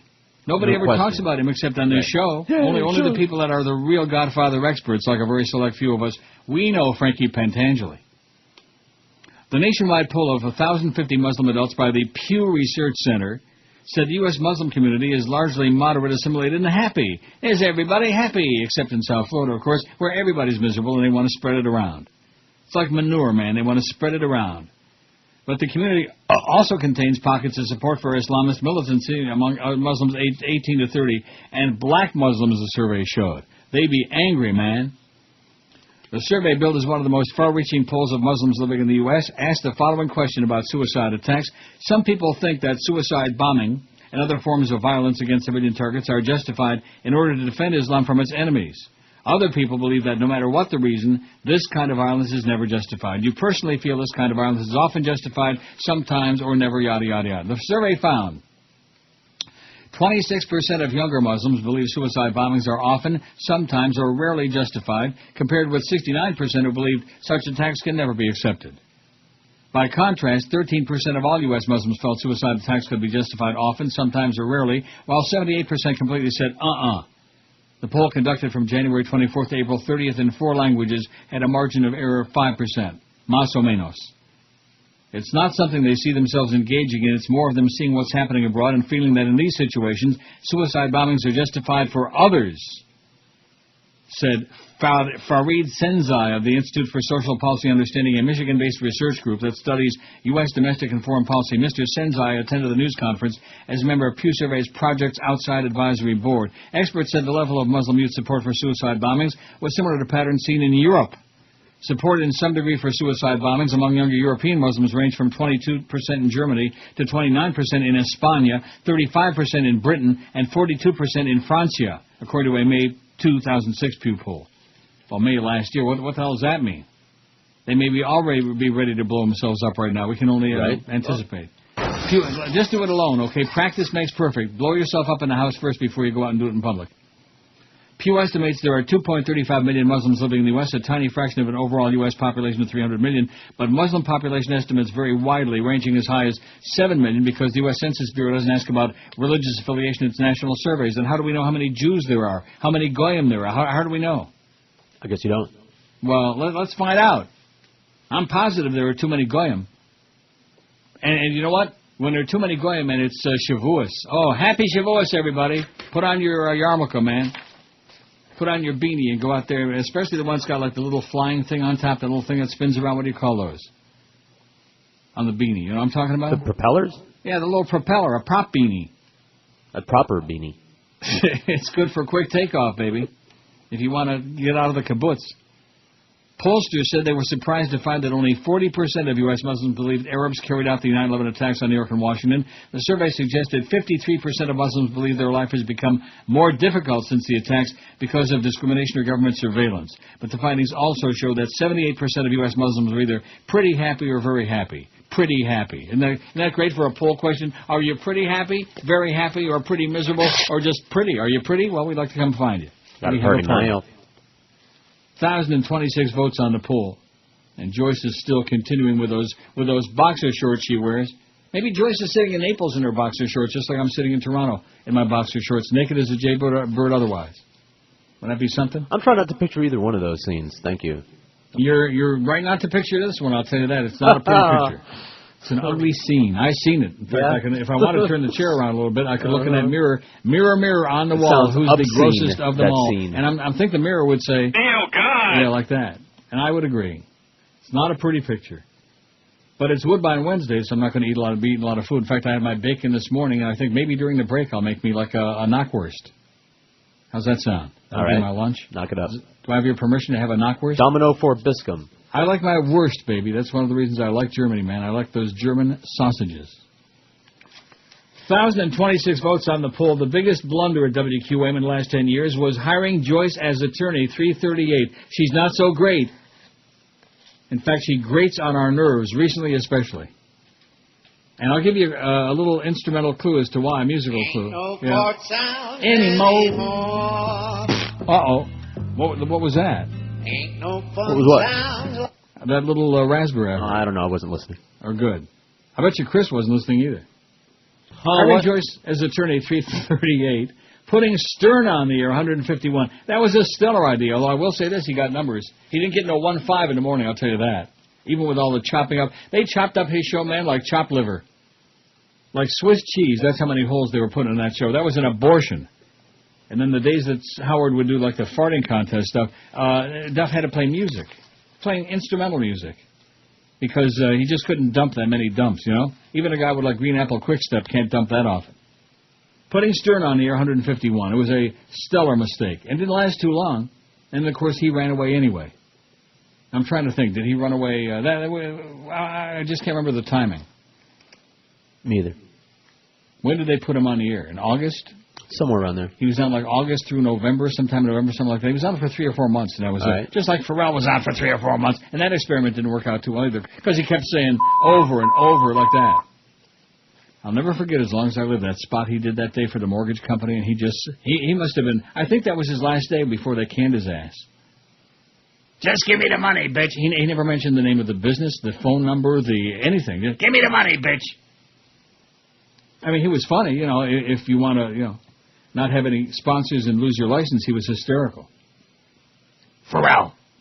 Letting Joe Rose get away, 131. That was a bad mistake. Maybe we can rectify that situation. Come back home, Joe, where you'll be loved, where Joel Feinberg will not be. Dumping the first team, 84. That was a Greg Reed, like I said, a temper tantrum. It's really something. It's some kind of a business when, you know, you have people having temper tantrums, and that's how you run your business. That's how you make your decisions, based on somebody's temper tantrums. Hiring Mo Howard David. I remember the day that Greg came in and he showed me the signed contract. Didn't show me the part where it showed the money, but he showed me Mo's signature on the contract. And I said, you know something, Greg, if we could find your brains, either the brains or some signature would be on that thing. So we're going to get a hold of Luca Brasi.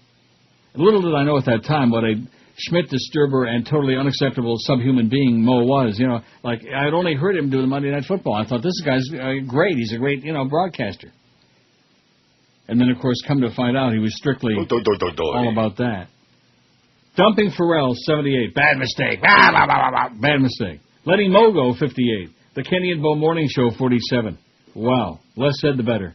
Making Clarence the program director, 28. Hiring Neil, 25. Bad mistake. Who wants those big... When you get those numbers like that, it's not easy to handle them. You know what I'm saying? Ones and twos are very simple. And hiring Joe Bell, still only 6. I guess they like Deadbeat Joe. You think that must be it? And the good news about Deadbeat Joe is that, is Chickenette coming down today, do you know? I'm going to go see him. We're going to rendezvous somewhere. Well, that's good, because you got his check finally, or at least part of the check. It isn't the whole thing. It's not all that they own, but it's probably all they could squeeze together right at the present moment. That's right. I think they took a collection. They took up a collection in Naples on the street corner because we got to buy a few staples, a couple of toner cartridges, maybe a little fax paper, stuff like that. Because we have another one of those budget crunches, you understand. It be the 12 to 1 hour on WQAM. Well, I never thought I'd find the kind of ride that I've been tooling around in today.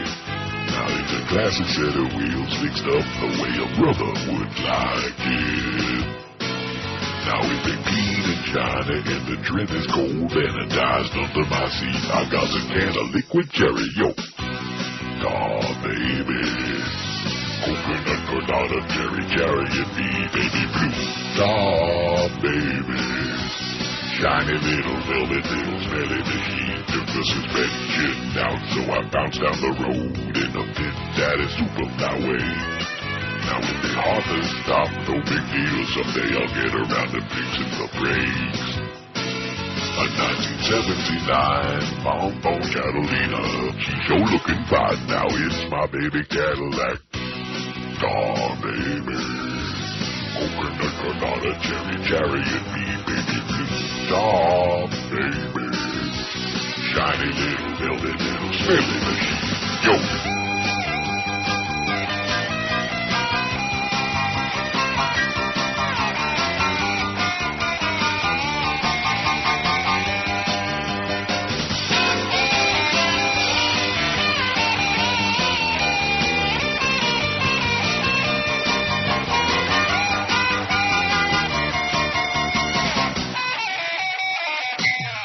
I got my windows down on a hot summer day, 'cause the AC don't work no way. The sweaty crash fell off seat starts to smell and gets the tussy working overtime. I'm on my backseat you'll find the shiny ground that smell like lilacs. My carpet shiny too, 'cause I've been washing it with armor roll. Oh, baby. Coconut colada, cherry hippie, baby blue. Oh, baby. Microscopic wheels going over speed bumps ain't too smooth. Oh, baby. Fresh velour interior, bit fancy to me, baby blue. Oh, baby. No fart sounds anymore. Just to keep it alive, okay? Just to keep it in your mind. That's all. Just a little drop, little tease every now and then, right? Right. Nothing wrong with that. We got 1,040 votes on the poll. I bet you we're going to make 1,200 again today, Chris. Easy, no sweat. I think we're going to do more than that. Cool. I think what's very uncool is I got suckered in by that conversation with Jolly Joe. Just stay out of the show, Joe. We've been doing fine. 31 years I've been doing great. Making lots of money, having big ratings, entertaining people, getting all these kudos and slaps on the back and on the ass and stuff. I don't need your help. I don't need your assistance. Just stay out of my face. Stay in your place and out of my face. Go away. You know nothing. You know, an interesting thing he said during our conversation, including many others that I can't repeat on the air because everything is in strict confidence, but he said something about, and later in the fall, some things that he had in mind to do, and he said, of course, if I'm here by then, meaning him. I see. And there was a perfect opportunity for me to say, oh, God, I sure hope not. I sure hope not, man. Don't let the door hit you in that fat ass on the way out, Jolly Deadbeat Joe. Well, I got to play that again this hour, too. Well, see, one thing I've learned is that we used to do this at IOD, too. Remember, there would be times when we weren't sure if Boyd Gary or Steve Nickel was going to have a nerve. That's right. Especially Steve Nickel. And so you get something really good and really, like, cutting edge, really... yeah, and good. I'd play it a zillion times just to make sure so that when they came and said, oh, you can't play that no more, Like, for example, Trouser Trout. Remember that? Of course. Look at that. I knocked the thing down off the plate line again. Well, that's what happens when you get animated. And my knockwurst is on my flavor wave, by the way. When you hear beep, beep, when you hear that sound, it's either it's ready or it's Joyce. Joyce will throw it on. I'd like to take that knockwurst, Joyce, and I don't want to tell you where I'd like to insert it. Knock it. That's the place. What a talk up. Now, can we play that anymore or what? I don't know. You tell me. There are no standards. They refuse to put it in writing. How about this? You can play it unless you ask if you can. Oh, if we ask if we can, no then matter the what. Answer is no, if we ask if we can say hello, the answer is no. Oh no, I don't think so. That might offend some people, It's just hopeless. And what's the other one? Oh yeah, I don't think we can play this one. I'm sure of that. Oh no, right? We can talk about Woody Graber and Woody Allen and Woody Guthrie, for example. But I think those are the only Woodies we're allowed to allude to. Oh, this one was very innocuous. It was innocuous? Sure.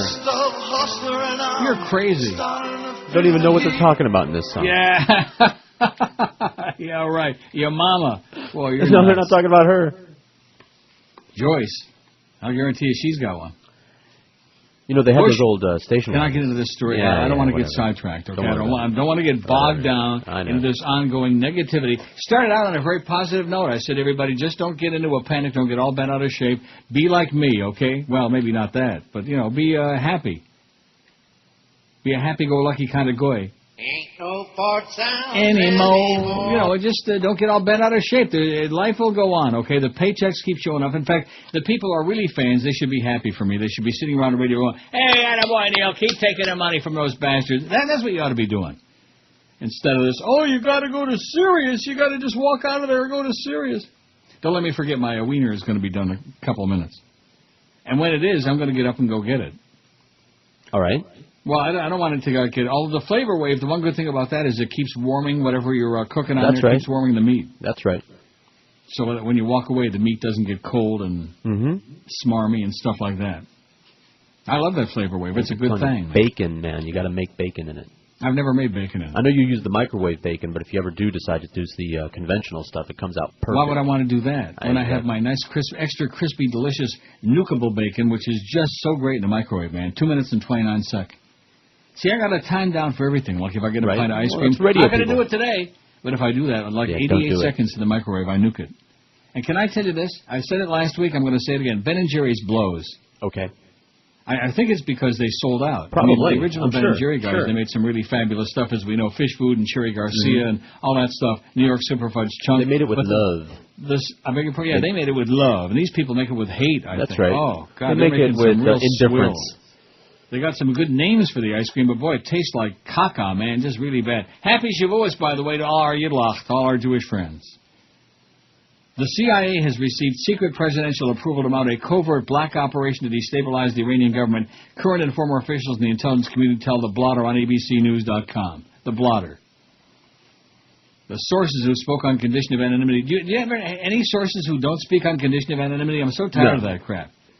Because of the sensitive nature of the subject and because they value their lives, I guess, say President Bush signed a non-lethal presidential finding that puts into motion a CIA plan that reportedly includes a coordinated campaign of propaganda, disinformation, and manipulation of Iran's currency and international financial transactions. They're sticking their nose in there again. I can't confirm or deny whether such a program exists or whether the president signed it, but it would be consistent with an overall American approach trying to find ways to put pressure on the regime, said Bruce Rydell, a recently retired CIA senior official who dealt with Iran and other countries in the region. A National Security Council spokesperson, Gordon Jandro, said the White House doesn't comment on intelligence matters. A CIA spokesperson said, as a matter of course, we don't comment on allegations of covert activity. The sources say the CIA developed a covert plan over the last year and received approval from White House officials and other officials in the intelligence community. Officials say the covert plan is designed to pressure Iran to stop its nuclear enrichment program and end aid to insurgents in Iraq. Do you hear that? What, the beep? That beeping, can you hear it? No. Well, it's too far away. It's in the kitchen. So that means you're on. All right. Take just a few seconds. About 30, man.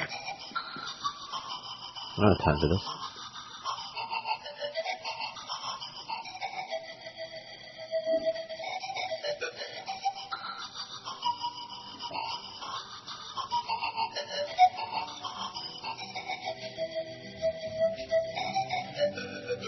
Okay. Now, the one thing I did not do, and I didn't take the time to do, and I should have, because it would enhance my enjoyment of my knockwurst, would be to slice up some onion, to enjoy with it. I didn't do it this time. I always do that. Oh, well. Don't you? Well, I don't have knockwurst, but no comment.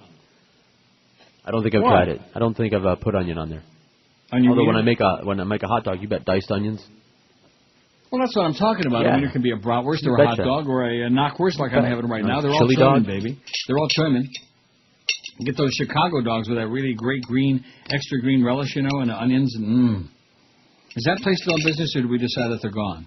The hot dog, what is it called? The Hot Diggity or the Hot Doggery? I don't know. I don't remember. Fort Lauderdale? I don't remember. So on Sunrise Boulevard, the Hot Diggity Doggity, whatever. That's a damn good place too, by the way.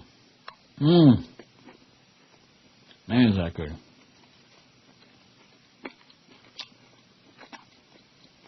Does it sound good? Sounds great. I'm not a big fan of knockwurst. Don't knock it. I'm a big bratwurst fan myself, but not knockwurst. Knockwurst is kind of it's all right. It's like a fat hot dog. Right. Ever seen a fat wiener? Sure. Just this morning. Don't wake up that way. 1064 on the pool. Now he's even eating lunch on here. Well, here's something of you guys. We used to eat on here all the time, remember? Mm-hmm. That's bad radio. Yeah. Who said that? Was it Steve? Boy Gary. Oh, Boy Gary. Well, Hubman and Dreher. I walked into the show in the middle of that. That's when I started. In the middle of that whole big controversy. You had just, like the previous week, read the memo that he wrote about how it was bad radio, and he was on this kick to get you to stop eating. Screw him. And I was supposed to stop it. Gary Bruce. He almost fired me because I couldn't stop the food from going into the show. And you really? yelled at him for it. He came in and yelled at me when you got some food in on one particular day, and you went and yelled at him for it in the middle of the show. Yeah? Yeah. Out in the hallway. You chased him down in the hall. You went to the break right away early. You chased him down in the hallway, and in front of the entire staff and everybody, you called him every name in the book and invented a few. Yeah. Well, I just turned white and sweated out my pits. Oh. That's one thing about those days, man. See, that was the ballsy younger Neil. Mm-hmm. Right.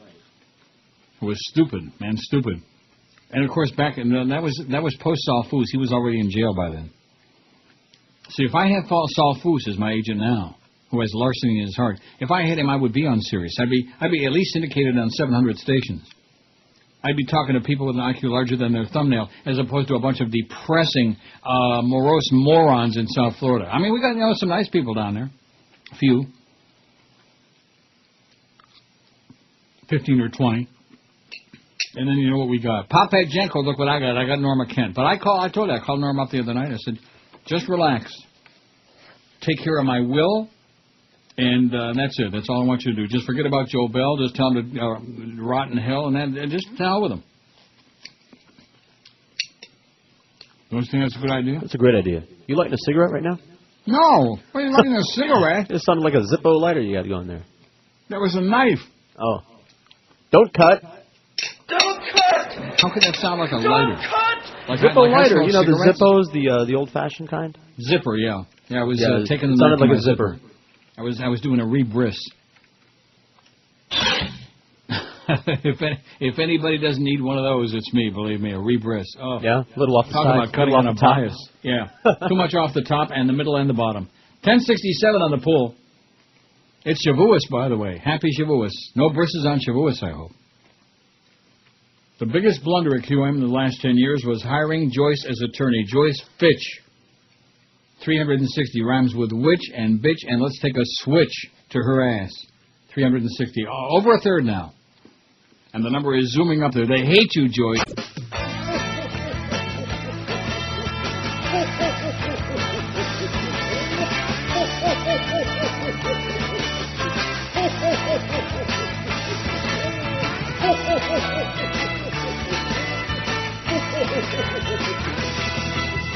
Down in Miami, where the losers all go, there's a big fat bastard named Jolly Joe. He manages a radio station there, and when it comes to paying bills, Joe don't care. That be Joe, man, what a radio, That be Joe, what a show, that be Joe. Joe's quick to point out that Beasley Reed has a spending freeze. Cracker, please. I'm not the only one who's being left with no choice but to leave on your desk a steaming pile of joys. That be Joe, man, what a radio echo. That be Joe, that be Joe, that be Joe. I'm looking forward to seeing Deadbeat Joe on the corner of Jog and Palmetto Park Road, walking through the traffic with a cardboard sign that says, I'm a deadbeat bum. Can you spare me a dime? Deadbeat Joe, your car's gonna get rough. Deadbeat, I hope they foreclose on the home. Deadbeat Joe. You Ain't no fart sound Anymore. Come on, everybody, roll down the window. She blows, you can do it. Anyway, it's 12:19 at 5:60. I guess people in the car next to you might look at you like, what is that, and who is she? Yeah, well, where do we she find blows. her? Don't worry about who she is. Where do we find her? 1,089 votes on the poll. We're only 11 away from 1,100, and we're going to make 1,200 easy today. What did we do yesterday? 12 something? Chris? I don't remember. I was so into answering phones, I forgot. Now, aren't you relieved? Aren't you relieved that experiment is over for the time being? Oh, yeah. Relieved of that is Or after did you you've done enjoy it for like 11, 12 If you years. enjoyed it, we can go back and do it again. I mean, we won't put them on the air, but you can, Yeah, I enjoyed it about as much as hot pokers in my eyes. I see. Well, why was that? Were there like some unctuous people on there? Yeah, maybe only about 4 of them who were sitting in one room calling at the same time. I see, as usual. In a scathing letter sent to Attorney General Alberto V.O. Gonzalez, the top Republican and Democrat on the Senate Judiciary Committee demanded extensive documentation of the White House's justification of its warrantless wiretapping program. The request comes in the wake of last week's testimony from Deputy Attorney General. It's in here somewhere. Where is it? There's a thing missing in here. How do you like that? Don't you hate that? Much, very much. There's a whole page that's blank, which appeared to illustrate the extent to which then White House counsel Gonzalez and other administration officials would go to spy on Americans without prior court approval. See how well that worked out? You don't need the other page. Just keep going. Just keep moving. They said Gonzalez and former Chief of Staff Andrew Card visited an extremely ill Attorney General John Ashcroft in his hospital room to press him to certify the pogrom. This incident obviously raises very serious questions about your personal behavior and commitment to the rule of law. Senators Patrick Leahy and the committee chairman, Arlen Specter, its ranking member, wrote to Gonzalez in a letter released yesterday. The senators called for an end to Gonzalez's stonewalling, pointing out they've made at least 8 requests for information about the program in the last 18 months. Well, maybe he's just got a bad memory. That could be it. Think that might be the answer? He's got a bad memory. He forgot. We can always say, you forgot, you don't recall. Maureen Dowd's got a column today. I wonder how many words in here I won't be able to pronounce. I don't know. I'll get my thesaurus out. And at the risk of sounding like a stupid slob, which I am, I'm not dumber than most. In other words, I'm not a genius, and I don't pretend to be. I'm not an intellectual by any stretch of the imagination. But, I'm fairly educated, and as a result, ordinarily if I read an article or I'm reading a book, there are very few times, seldom does a word come along that I don't know how to pronounce or I don't know what it means.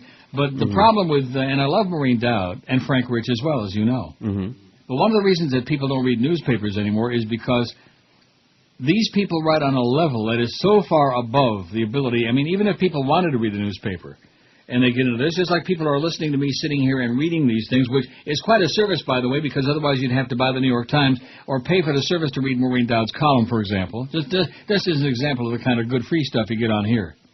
You won't get this on the sports shows, I'll tell you that. You won't get Kenny and Bo reading Maureen Dowd. But you follow what I'm saying about writing above the level of the intellect, because the average American is like, a little bit like that. Dumb. In fact, if you could see some of the, well, I'm sure you do, some of the MySpace stuff we get now, generally the people that we confabulate with on there are pretty well educated. But there are some people on there, when you look at their spelling and their, just everything, it's like, because they're actually writing stuff, I just assumed they're a product of the South Florida education system. And that's a good assumption to make. Although some of them, I have some people on there who are very well educated and make me feel very dumb. But that's okay. I'm still getting a big check tomorrow. You know what I'm saying? Give me the money. Money isn't everything, but you know what? It ain't bad. Maureen Dowd says, pass the clan dip. It's no wonder that Al Gore is a little touchy about his weight with what everyone is trying to read his fat cells like tea leaves to see if he's going to run. He was so determined to make his new book look weighty in the this treatise belongs on the shelf between Plato and Cato sense, rather than the double chin isn't quite gone yet sense, that he did something practically unheard of for a politician. He didn't plaster his picture on the front. The assault on reason looks more like the Beatles' White Album than a screed against the tinny Texan who didn't get as many votes in 2000. The Goracle does concede a small author's picture on the inside back flap, a chiseled profile that screams profile and courage, and it also screams really old picture. Indeed, if you read the small print next to the wallet-sized photo of Thin Gore looking out prophetically into the distance, it says it's from his White House years. A subliminal clue to his intentions, perhaps? He must be flattered that many demoralized leading Republicans and Bush insiders think a Gore-Obama ticket would be unbeatable. And he must be gratified that his rival Hillary has never cemented her inevitability, even with Bill Clinton's lip-licking web video pushing her. But though he's on a book tour, clearly time to build on his Oscar Flash Nobel buzz and take advantage of the public's curiosity about whether he'll jump in the race, he almost seems to want to sigh and roll his eyes when asked about it. I'm not a candidate, little Diane Sawyer on Good Morning America. This book is not a political book. It's not a candidate book at all. Of course, his protestation was lost given the fact that he was sitting in front of a screen blaring the message, the race to 08, and above a crawl that asked, will he run for the White House?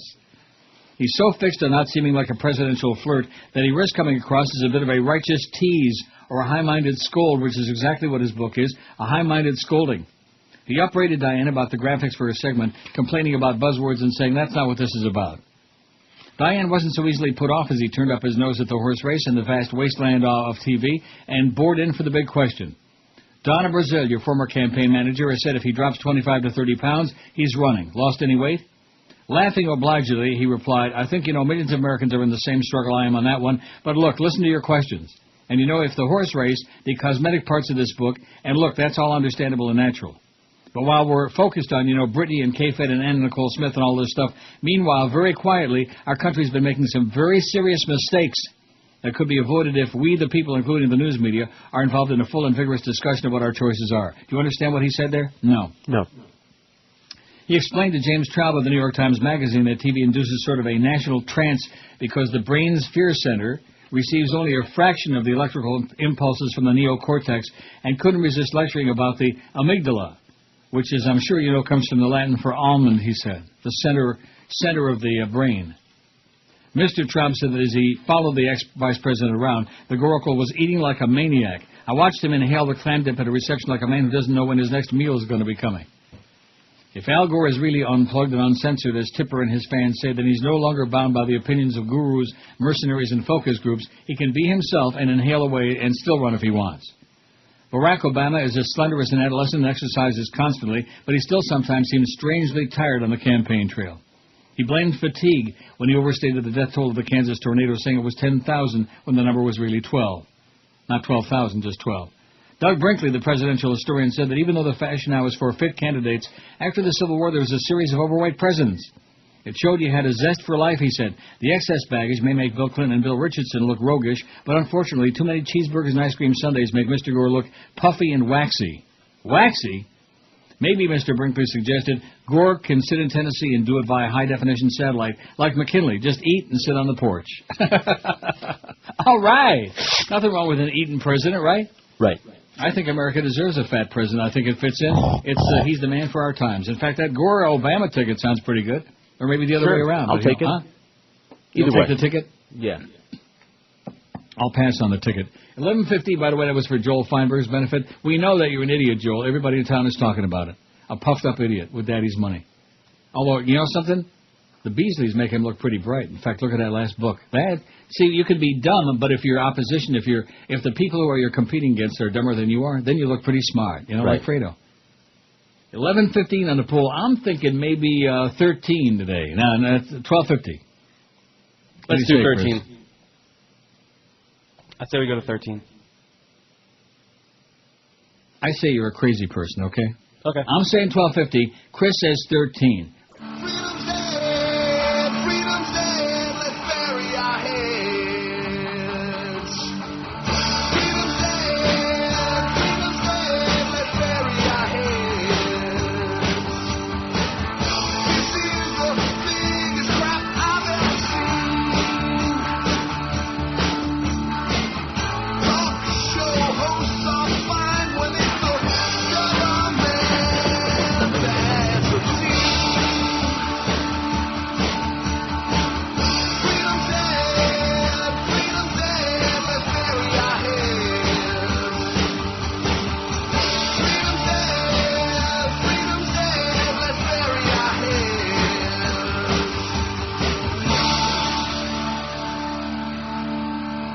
Amen to that.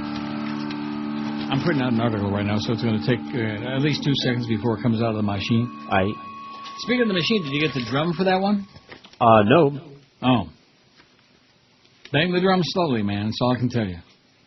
Because that one, once that one goes, your faxing capability in that machine will be done. Does it still say change the drum? Yeah. Soon? Soon. 11:53 is our poll total so far for those who keep track. We got a lot of poll takers out there. They read it on their armpit, on their sleeve. And Chris is saying we're going to get 1,300 votes. I think you're dreaming, man. I think you're doing magic mushrooms, sweetheart. You're nuts. We'll see. 12 something. What? I beg your pardon? I said, how's it going? One of the fired U.S. attorneys wrote a strongly worded editorial in today's L.A. Times which claims that the Bush administration cares more about allegiance than just about anything else. Fired U.S. attorney, loyalty uber alles mentality infected the White House. That's the headline. Loyalty uber alles. Sounds like a bunch of Nazis to me.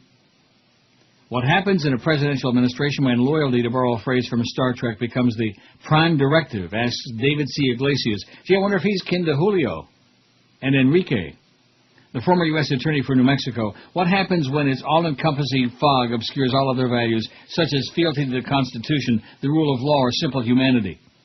According to Iglesias, what happens is that terrible decisions are made, repeated, and then justified by this shibboleth. Huh? What? You heard what I said. No, I didn't. Well, good. I'm glad. What has become clear already is that the loyalty uber alles mentality has infected a wide swath of the Bush administration, Iglesias says. Simple notions like right and wrong are, in their eyes, matters of allegiance, not conscience. Kind of like working for Joyce. And what of the embattled Attorney General? Will Gonzales stay on to be the only cabinet officer to receive a no-confidence vote? I once said that I found Gonzales to be a personal inspiration. No one can deny him his life story, which is the American dream writ large. It began in Humboldt, Texas, born of impoverished Mexican-American parents. He, like me, is a veteran of the U.S. military. Who the hell wrote this? Oh, this is Iglesias guy. He went on to some of the best schools in America, including Harvard Law, yet somewhere along the line he drank the loyalty Kool-Aid. Watching him testify before the Senate and House was painful for me. He had been a trailblazer for the Latino community, and then in a space of just a few hours of tortured testimony, he became just another morally rudderless political operative. Just another political whore. Will he cowboy up, as we say in New Mexico, that is, find the courage to do the right thing, or will he make the Senate go right up to the precipice of a no-confidence vote? To be sure, the Justice Department is dysfunctional, in the words of Senator Arlen Specter, but it's also in desperate need of leaders who place loyalty to the Constitution on a higher level than politics. We don't need latter-day Haldeman's, Ehrlichmans, or Colsons going to jail. The nation needs leaders who will take ultimate responsibility for the wrongful actions of their subordinates, leaders who do the right thing regardless of the consequences. Mr. Attorney General, it's time for you to cowboy up and do what's best for the American people you serve. In other words, retire. Get out of there. Get out of there already, Alberto VO5. You phony, you crook, you liar. You goofball. 1160 on the poll. Let's take a look at it. We're not going to get no 1300, man. I don't know what you've been watching all these weeks and months. Have you been paying attention to the way this baby works or what? Yeah. I think you're crumbling under the pressure. Maybe that's what it is. See, be more like me, be a little bit more resilient. Bounce back. Ain't no parts out anymore. See, that make you feel better? Doesn't it put like a smile on your face and make you feel like there's hope for the human race? Works for me. Just that little bit. We just cling to that little bit like a Klingon. We're just clinging to it. You ever cling to it? No. I try. I usually get shooed away, but I try clinging to it. 1,167 votes. The biggest blunder at QM in the last 10 years. Hiring Joyce as attorney. 417. Oh, look at that. That thing has gone up. It's gone zooming up there. 35.7%. She was hovering all day under a third. And now she's up to 35.7 and zooming up there. And you want to know why? Because people out there in the hinterlands, from coast to coast, from Hawaii to Vermont, from Maine to Alaska, they hate her like poison. And they know that she's responsible for, putting the kibosh on this entire radio station. Joyce. Aided and abetted, of course, by, jolly deadbeat Joe and goofball sports nerd jock-licking Clarence. Putting Stern on the air is number 2, 157, but a distant second. Everything else pales in comparison to her ass. Believe me. In fact, it wouldn't surprise me. I've never seen it, but Norma told me he once had lunch with her a couple of times, I guess, and she's all ass. Just ask him. He'll tell you. Next time you talk to Norma, she'll tell you. Letting Joe Rose go away, the biggest blunder, 140. That was not a good move, man. That's the only thing they had to build around, back in the day when they first started was Joe. And then, of course, once Hank went on in the mornings and the little bastard came on there and started doing his Stugatza routine, then they started getting a few listeners in the afternoon. They gave them an opening, man, and they jumped right in there. But you wait and see when that trend from January drops off. They'll be right back where they used to be, in the crapper. Hiring Mo Howard David at 98. That was a momentous moment for this radio station. 98. We may never recover from it. I think maybe he infected the place. Think? I wouldn't doubt it. Dumping the first team, 91. Dumping Farrell, 87. Let's bring back Scott Farrell. Then we'll be sure we never get that license. Then we don't have to worry about them selling the joint. Letting Mo go, 64. I'll never forget the day that Joe Bell called me. I think it was my first conversation with him. Called me on the phone at 2 o'clock to inform me that Mo Howard David had done his last show on QAM. As if, you know what I mean? In other words, hey, here's a guy that's really doing stuff, you know what I mean? That really knows his crap. And what did I tell you? What did I say to you? I don't want to, rub it in again. Say, I told you so. You told me so. Yeah, I told you so. The Kenny and Bo Morning Show, 51. Making Clarence the PD, 31. That would be like making the water boy the Dolphins' next quarterback, which he may wind up being. Whatever happened to that deal with Trent Green? Did that ever go down, Chris, or what? Not yet. Oh, no. Hiring Neil, 26. Yeah, who the hell would want me? I go along with that. And hiring Joe Bell has been stuck at 6 right from the beginning. I think he's got the break on that deal. I think he's got his foot on the brakes so no more votes can come in on that, because he's been at 6 right from the get-go. Solamente 6. Maybe he's paying off Eric. 1181. You're right, we might get to 1300. I think they're starting to cozy up to you a little bit. They used to hate you like poison and want Josh Cordes back. They felt bad for me answering those phones. I'll guarantee you one thing. If he'd have been there yesterday and I'd have told him he's screening the phone, he'd have probably walked out. Might have. He might just have done that, because one thing about these people who sit in that room, they know what that phone is like. You know, they know what's out there, and they don't want to be they don't want to be infected by it. Who does? Not me. That's why my baby is shut off here. It is shut down. It's black as the ace of spades. This is Eyewitness News. Veteran game show host Bob Barker says he is going to retire from The Price is Right. Bob, you've had a terrific career. I don't know if everybody knows, but your favorite part of the show was having sex with different members of the audience. Right. And what was your best pickup line? Let's try it in the car. Well, pretty lame line, but hey, you're Bob Barker. So where else did you get freaky deaky with the audience? The love seat, the sofa, and the Jeep. You go, Bob. Are you well endowed? Look down here, please. Oh. And it's a pleasure to show you this. Holy kielbasa! Feast your eyes on that. Okay, it's 12:44. I'll pass on that. We got 12:11. I don't know what's going on here. All of a sudden we got a big splurge on there. I guess they're trying to make you look good today. Is that, how do you do that? Something I had forgotten about, and it crossed my mind yesterday. Yeah. As I was sitting on my sofa, calming myself down and saying to myself, don't get all wiggy now about Joyce and about all this crap and about jolly fat-ass deadbeat Joe and all these things. And I was thinking back a couple of years ago when that last contract negotiation was coming up, I think about 2 years ago, December. Mm-hmm. Remember that? Sure.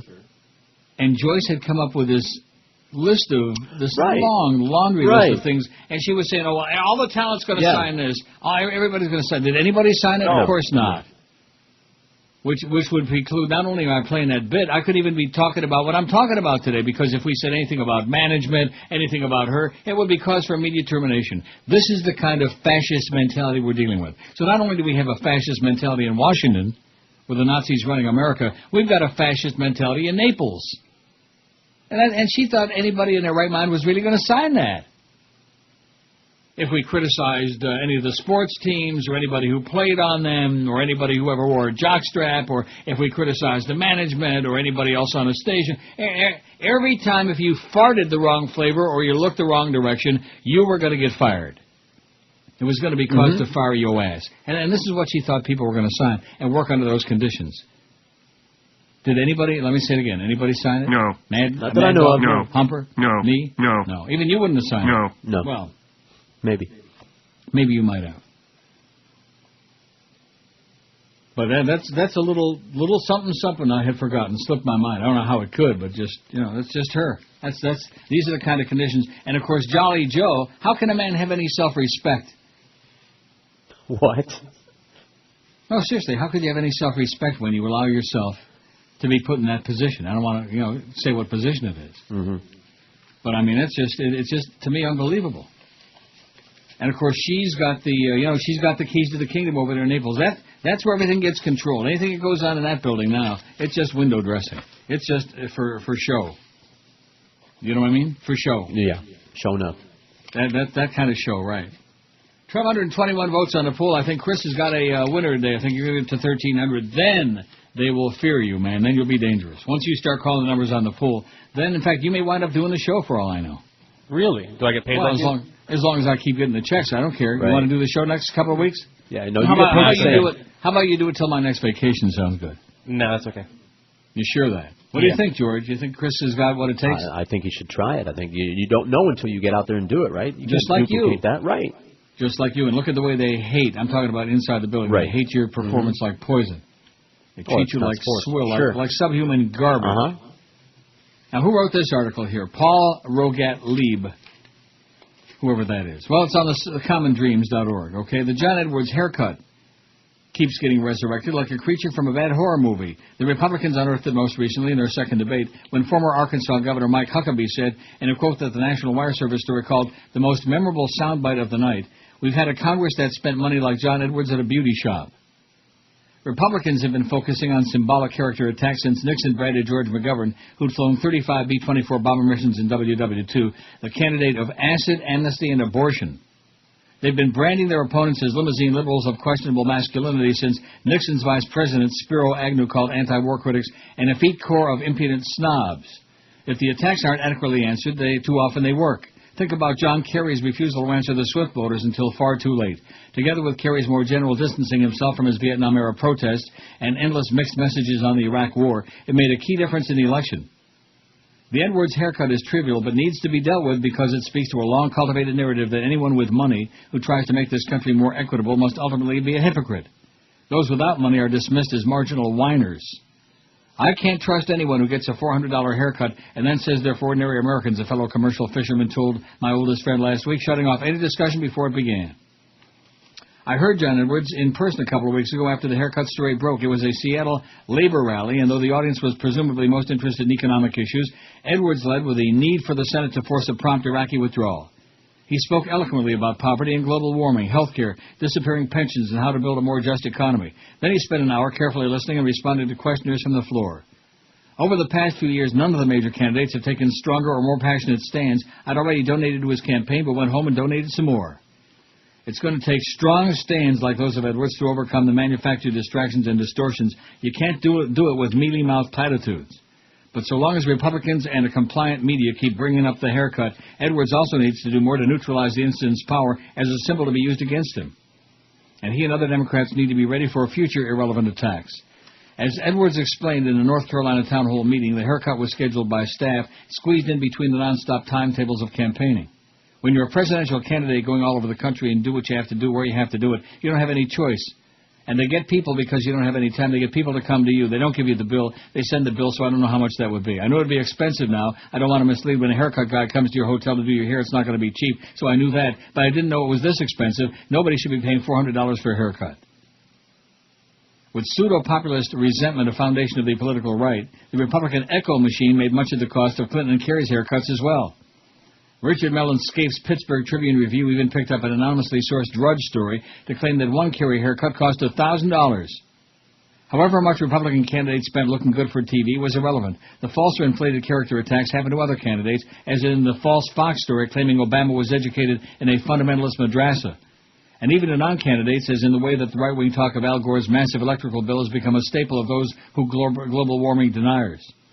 His bill is high because he has staff using the house as an office, and because he buys more costly green power, he isn't running 27 electric dryer loads a day.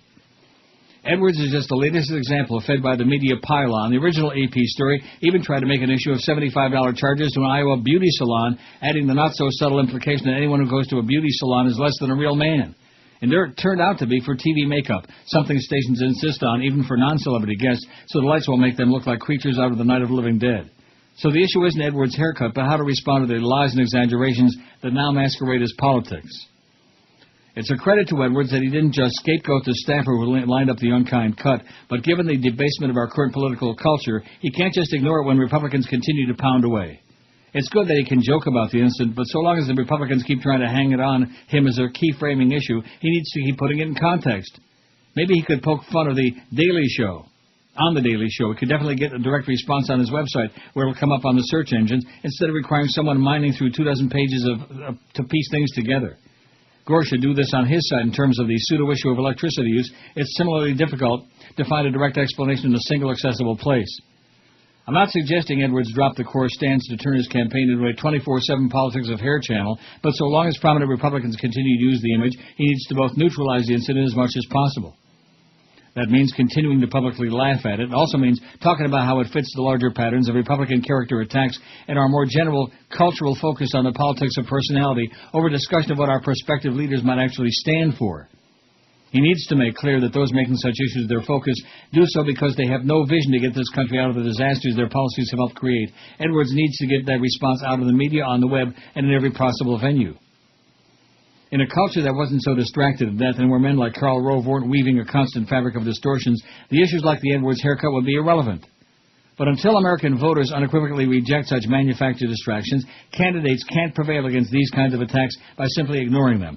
They need to respond as clearly, comprehensively, and saliently as possible while highlighting the bankruptcy of the politics represented by those who would promote them. Only then will they have a chance to address the real issues that we face.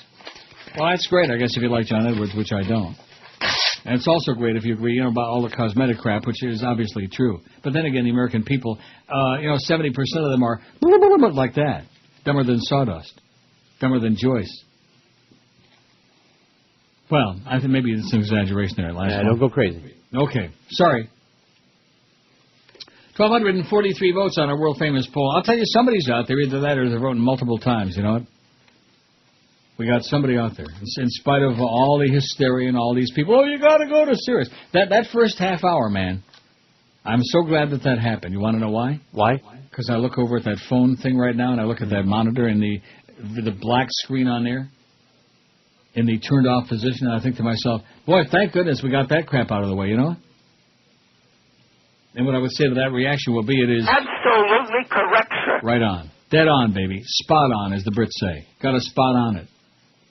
That's what happened with Bubba and that blue dress, man. Got a spot on it. Not a good idea. So if you're doing some, I was going to say hot chick, but that would be an exaggeration in Monica's case. If you're doing some anybody, watch out for the hot spot. Yeah. Some people look for it. Yeah, that's what I'm saying.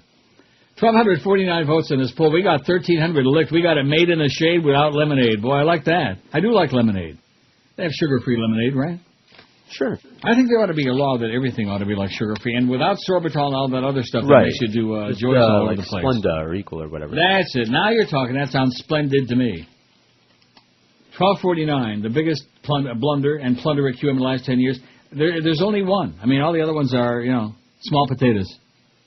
Hiring Joyce's attorney, 435. Speaking of small potatoes, can we hear that Frankie Pentangeli just one more time, for old time's sake? I kept saying, Michael Corleone did this, and Michael Corleone did that. So I said, yeah, sure. Frankie, you're my hero, baby. Frankie Pentangeli. Frankie Five Angels. He the man. And then, of course, he had to get in that bathtub and open up his wrists, That was not good. That was a good scene, though, where Tom Hagen was giving that speech, behind the barbed wire, whatever the hell it was. He was giving him a speech. Tells it how it works. Bada-beep, bada-boop, bada-bop. Thanks, Tom. 12:56 at 560. There's another unsung hero, is Robert Duvall. I don't know why I always say that, because maybe most moviegoers really appreciate what a great actor he is, but I don't think they do. You think they do? Do what? Appreciate him being one of the great actors maybe of all time, Robert Duvall. No. He is. Is he not? I agree. What do you think, Chris? Yeah, I think he's a very good actor. I love watching him.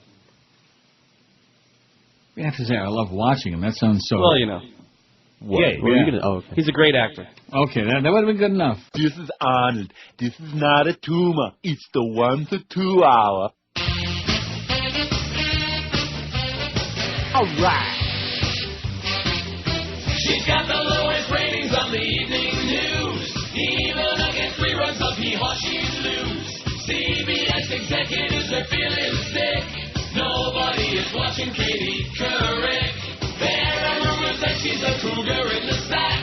But she can't be happy because she's way in the back.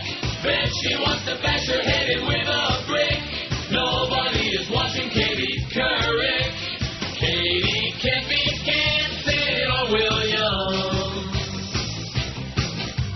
Pounding down the pesto and the Tums. Bet she wishes she never left the Today Show. Cause on CBS she's hit an all-time low. SpongeBob SquarePants has better numbers on Nick. Nobody is watching Katie Couric. Katie, poor news lady. Katie, future shady. Katie, poor news chick. Nobody is watching Katie Couric. No. So you'll log as more people watching. People'd rather hear Sanjaya sing. Oi! She's mean and nasty on the set of CBS. She gives all of the crew diarrhea and stress. Crazy little earring-wearing lunatic. Nobody is watching Katie Couric. Hey, how low can Katie's ratings go? They are way too low. Man, I bet they wish they had Dan Rather back. Cause they need a liar to get things on track. But if they can't get him, how about Alan Thicke? Cause nobody is watching Katie Couric. She's going down like the Titanic. Down, way down. Nobody's watching Katie Couric. Way down. That's it. Oh, I love it. 102 at 560 WQAM.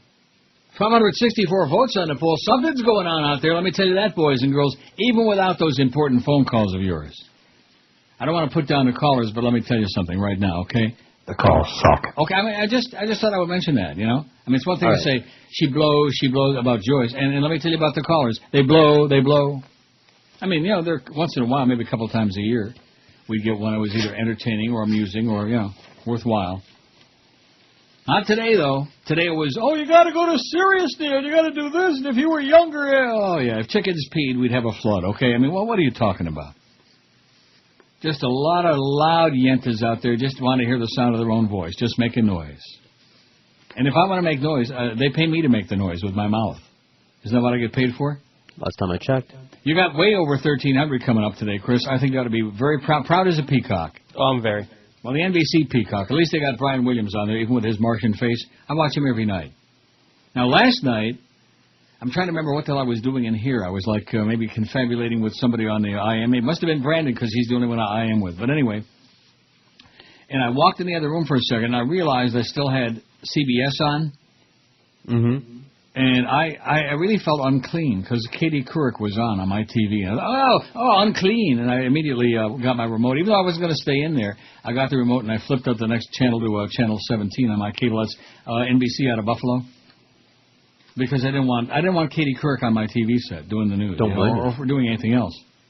Am I right? Right. I felt unclean. And then there's a classic example of broadcasting brilliance, just like here at Beasley Broadcasting. CBS, the same thing. I could have told them for free that her chances of succeeding doing a newscast on a scale of minus infinity didn't exist. There was no chance. No chance. There would be like Mr. Ego checking in with a 10 share in the next book. You know, that's how ridiculous that is. But if you move quickly, I think you can call him. Yeah. Bush could double force by Christmas, writes Stuart Powell in the San Francisco Chronicle. Could double the force by Christmas. What is going on here, boys and girls? The Bush administration is quietly on track to nearly double the number of combat troops in Iraq this year. An analysis of... I'm going to sneeze real bad. Hey? An analysis of Pentagon deployment order showed Monday.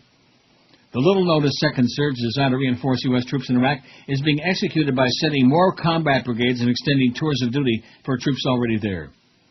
The actions could boost the number... By the way, I got my pants and shirt on, pantaloons and shirt. And my shoes are right over here. My Jews. Because it's Woodbine Wednesday, baby. I'm going to go there and break the bank today. I'm going to win $1 gazillion. How do you like that? You believe me? No. I don't either. Maybe 100. The actions could boost the number of combat soldiers from 52,500 in early January to as many as 98,000 by the end of this year if the Pentagon overlaps arriving and departing combat brigades. Separately, when additional support troops are included in the second troop increase, the total number of U.S. troops in Iraq could increase from 162,000 now to more than 200,000, a record high number by the end of the year. It doesn't surprise me they're not talking about it, said retired Army Major General William Nash, former U.S. commander of NATO troops in Bosnia, referring to the Bush administration. I think they would be very happy not to have to pay any more attention paid to this. In other words, if nobody knew about it. The first surge was prominently announced by President Bush at a nationally televised address January 10th when he ordered 5 more combat brigades to join 15 brigades already in Iraq.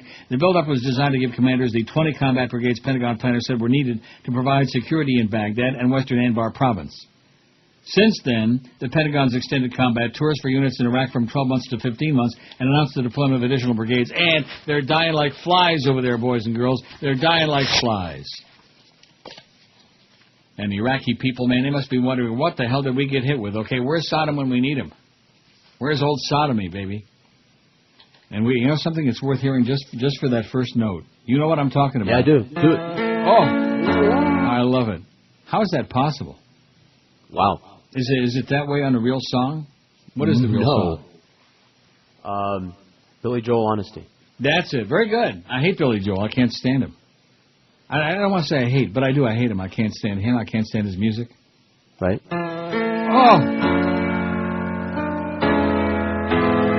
But we better not play it because it's called Sodomy and it's about, hanky-spanky and people doing stuff. We don't want to play that. I don't have it, but I'll find it. What, hanky-spanky? Honesty. Oh, Billy Joel, Honesty. He's horrible. Piano Man, Honesty. All of his songs, man, they just suck. They blow. Julio. Oh, Julio. What's wrong with me, man? See, I'm trying to switch from like real people into your people. Yeah. Julio. It's hard to switch. Speaking of Julio, whatever happened to our great engineer Julio? He was a great guy. In fact, he really put this studio together. I think he's in Arizona. What a good guy. He actually was a great guy. He liked the show. He was friendly. He was fat. Maybe that's why he was friendly. He had a wife. Right. And he came up here and he put the whole studio. He built this down there in Miami, and then they shipped it up in pieces. And he came up here, and along with the engineer from up here, he put the studio together. And as you can tell, as you can hear, maybe I'm going to have to start taking some pictures and show you what this thing looks like. You'll be amazed. Told you should for the website. You'll be amazed at what a real. I don't want to take any pictures of me. I mean, you know, who wants to see me? You know. Oh, your fans. I don't They want to see you right there in your boxer shorts. How you do the show? No, not even. Oh, not that. Jesus They God. do. Oh, phooey. Wow, I feel unclean just thinking about that. Talk about polluting the environment. 1270. Now, don't tell me we're going to... Oh, that's right. We only need 30 more for 1,300. Boy, Chris, how did you know that? I think you put the fix in. Did you tell Eric to put it on high speed or something? Yeah. You weren't supposed to know that, but yeah. He must have put it into a different gear because all of a sudden we went from about 1160. He must have put it into Richard gear. It wouldn't be the first time either. Now, what the hell was I just saying about, this studio? And about... well, see, they canned him. They screwed him badly. Julio.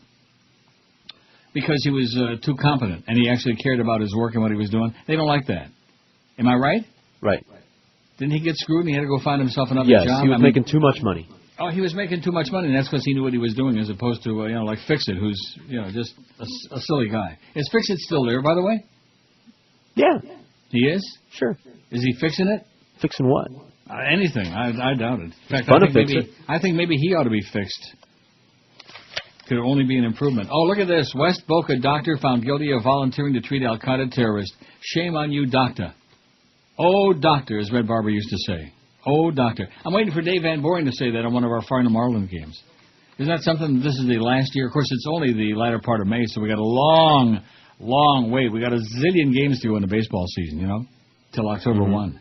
So you got all of June and July and August and September. That's 4 more months plus another week in Mayo.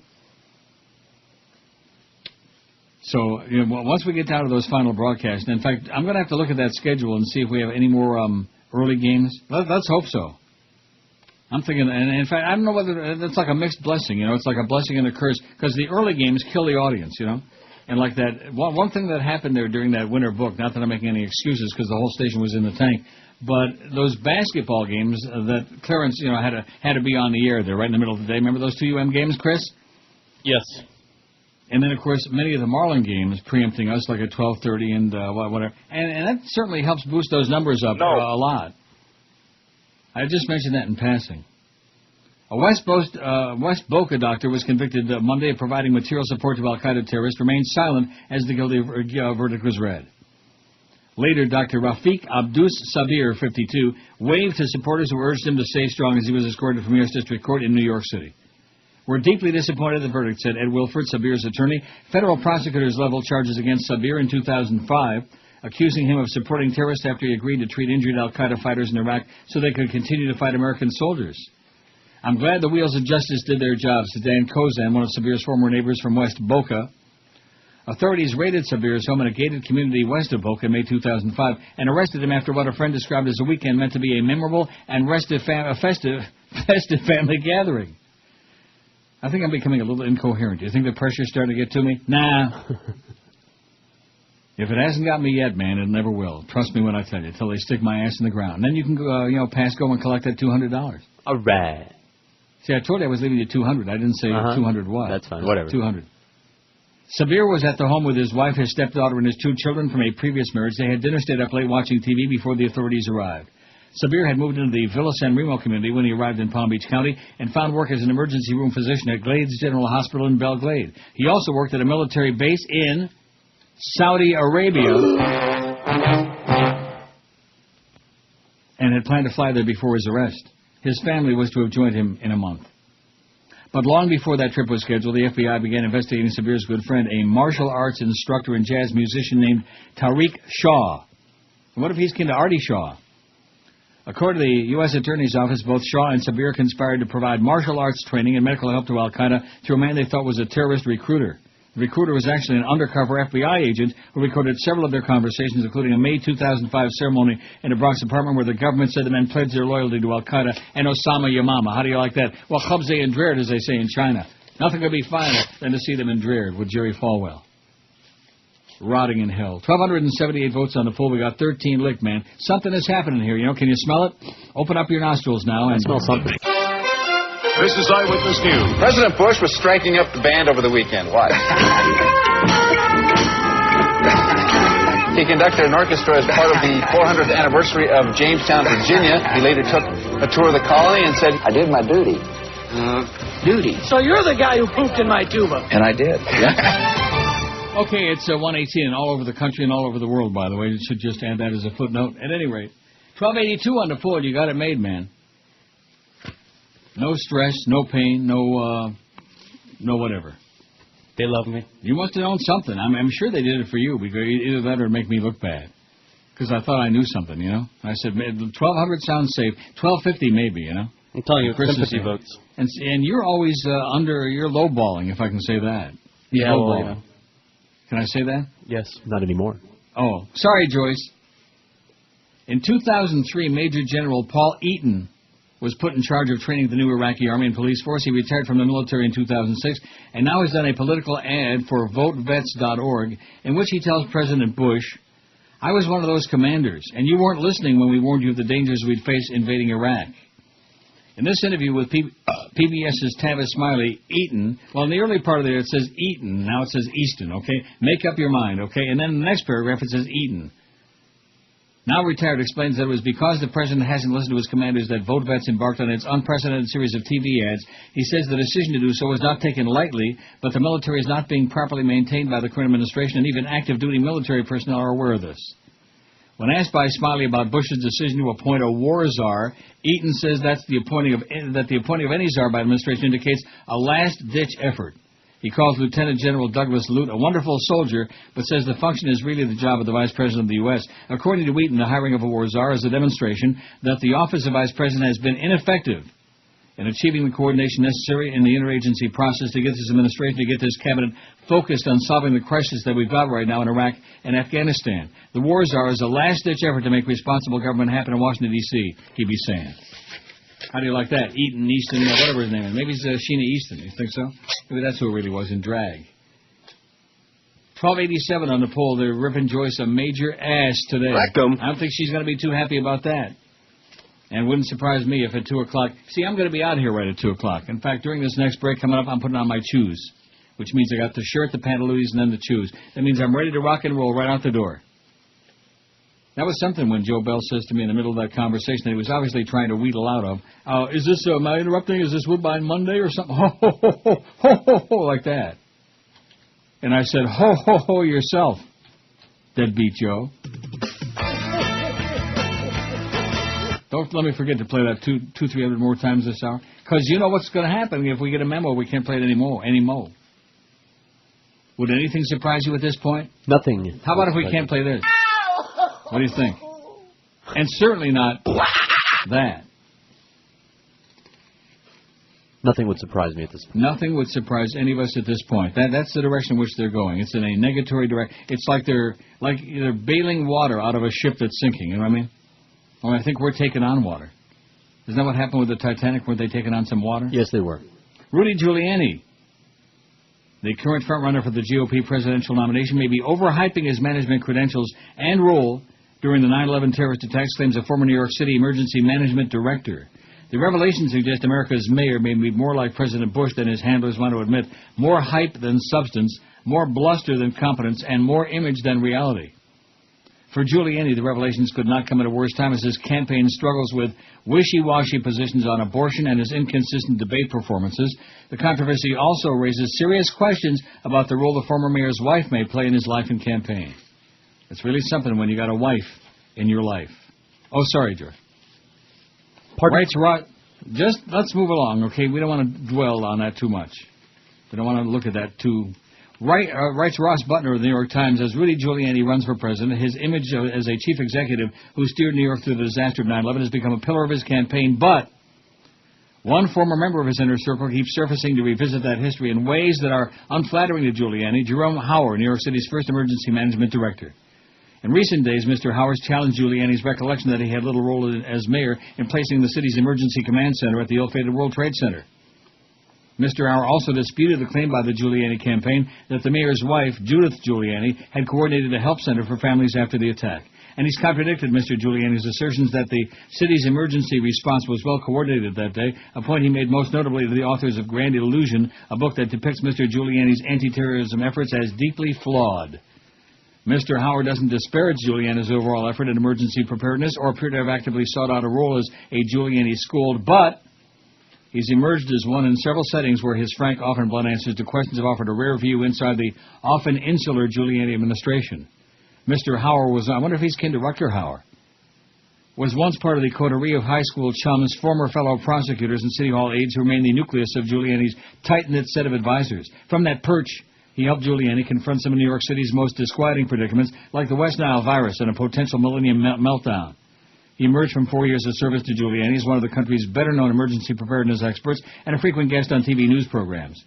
But in recent years, Mr. Hauer and Mr. Giuliani have had a falling out, though they disagree on just why. Now, from a distance, Mr. Hauer offers views of Giuliani's management style, ones that depict him not only as highly competent and exceptionally hands-on, but also as insensitive and retaliatory at times. Mr. Hauer, for example, recalls a conversation he had with Giuliani in 2001 when he had decided to endorse the Democrat Mark Green for New York City mayor over Mr. Giuliani's own choice for successor, Michael Bloomberg, a Republican. Mr. Hauer said Giuliani, upset, called to say his disloyalty was unforgivable. He was shouting, "If you do this, you're done. I'm going to end your career," or something along those lines, Mr. Hauer. I'm sure he's probably related to Rutger Hauer. Now, do you see the Hitcher yet? The old one or not? Chris. Talking to Chris. He saw the new one. No. He said it sucked. He said it blows. It blows. Seems to be a lot of that going on these days, you know? I think everybody ought to go out and get the original Hitcher with Rutger Hauer and C. Thomas Howell. See, Sure. now, who was it that was saying? Was that you that said that, or was that Miguel that day? Said what? No, I'm talking about Chris. About C. Miguel, Thomas Howell was too pretty or something? That would be Miguel, I'm sure. Oh, said Miguel said his that. character was girly. Yeah, girly. He was a girly boy or something like that. I don't know. I saw that movie at least 100 times, and if C. Thomas Howell was girly, then I'm getting into girls, I'll tell you that.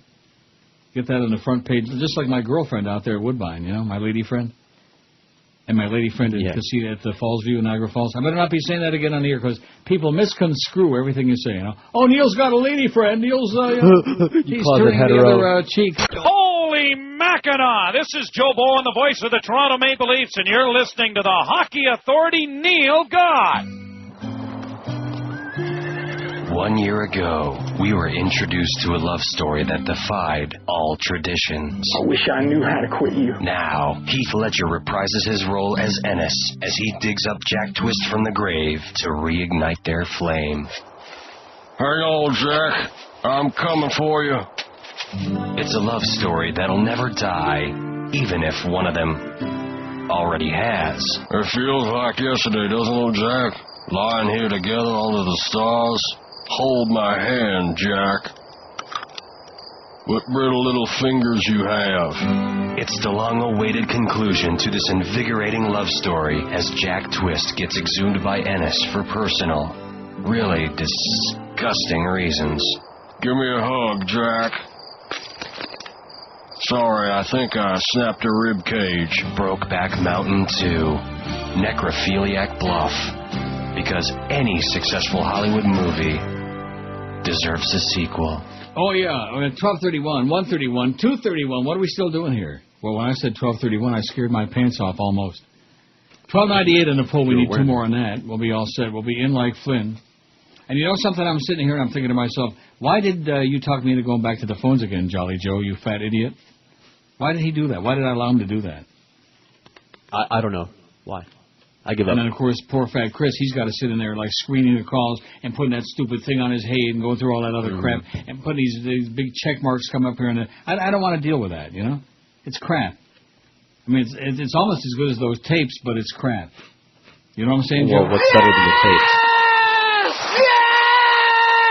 No, nothing's as good as those tapes. I say let's just play that for a half hour. just to promote Mad Dog coming up at 2 o'clock. And then the Humper, the Power Hour. That, by the way, was the biggest hour and afternoon drive between 4 and 5. Whose idea was that? Let me ask you. Neil, God. Not that I want to take credit for it. You do understand that, don't you? But I just mentioned that in passing. You know, you put those two goofballs together in there, and people are going to tune in and see what's going on with those two. And if Mad Dog is continuing to, crank the oxygen out to keep the Humper going. I'm telling you, they damn near killed Hank with that morning stint. I mean, anybody who's been in the business more than 5 minutes, anybody who's ever owned a radio, even if they never turned it on, knew that was a bad idea. And I think they just took the stuffing out of him. I mean, getting up at 4 o'clock in the morning. You follow what I'm saying? No, what are you saying? I'm saying that I was sure as hell wouldn't do it. They offered me a crap load of money, man, a lot more than they're siphoning out now. And I said, no way, Jose. You can take those morning hours. You can stick them where the moon don't shine. You can go do a big Joyce. Julio Godoy. I started to read this before, and then you got me into that whole thing about Julios. I don't know why you're always trying to drive a wedge between me and the Julio community. Oh, it's just me. Isn't that what he does, Chris? It's kind of ridiculous that way. New scientific evidence confirms that human actions such as carbon emissions causing global warming and industrial-scale search for food is decimating biodiversity, and in some cases is driving threatened species to evolve and adapt at unexpected speed to new living conditions. Climate change also drives evolution, is the headline in the article. Maybe that's a good thing. Maybe Joyce can evolve into something else, like a stiff. An example of this evolution accelerated by human action is the new sexual behavior of codfish, says the Austrian biologist Ulf Diekmann, an evolution and ecology researcher at the International Institute for Applied Systems Analysis near Vienna, Austria. The sexual behavior of codfish, something, of course, most of us are very, very into. According to Diekmann, codfish has within a couple of decades adapted to a new age structure within its own species provoked by fishery. Until some decades ago, codfish reached sexual maturity at the age of 10, and only when it measured at least 1 meter. Now codfish reaches sexual maturity at the age of 6, when it measures only 65 centimeters. Teeny tiny. Some fish species have the capability to adapt to modern living conditions within a very short period of time, he said. Given that large-scale fishery hunts, especially the larger and older like codfish exemplars, the survival of the species rests upon the younger animals, he said. Rests. Got it? Whatever he's talking about. Codfish. Diekmann has been in... I probably won't be able to talk about this either because it makes you think of codpiece and like Clockwork Orange, you know. Remember how pornographic that was? Oh, he yeah. had that big ceramic... or she did, anyway. And he was kind of like rocking it. The cat lady had the big ceramic phallic thing. Plastic, actually, filled with water. Was it plastic? Yeah. I met it. How do you know that? I met it. If it was filled with water, did it spurt? No, it's sealed up. Oh, thank God for that. Who knows? Diekmann has been observing codfish behavior for several years. Well, how would you like that on your resume? What do you do? What has your life been about? I observe codfish behavior. I observe codpiece behavior myself. That's what I heard. Industrial fishery has decimated codfish, and one consequence of this is that there is more food for less fish in the seas, he said. That's why the younger fish exemplars are growing more quickly and reach sexual maturity in earlier years. You can simply say if a fish waits too long to procreate, it might be too late, either because the fish has been caught in a net or because younger competitors have already taken this function over. And it goes on. I don't have any idea what it means. I just thought, get everybody all whipped up and scared. When they start messing with the codfish, man, you're in big trouble. And look at Chris, man. He's probably got a big smile on his puss. 1304, man.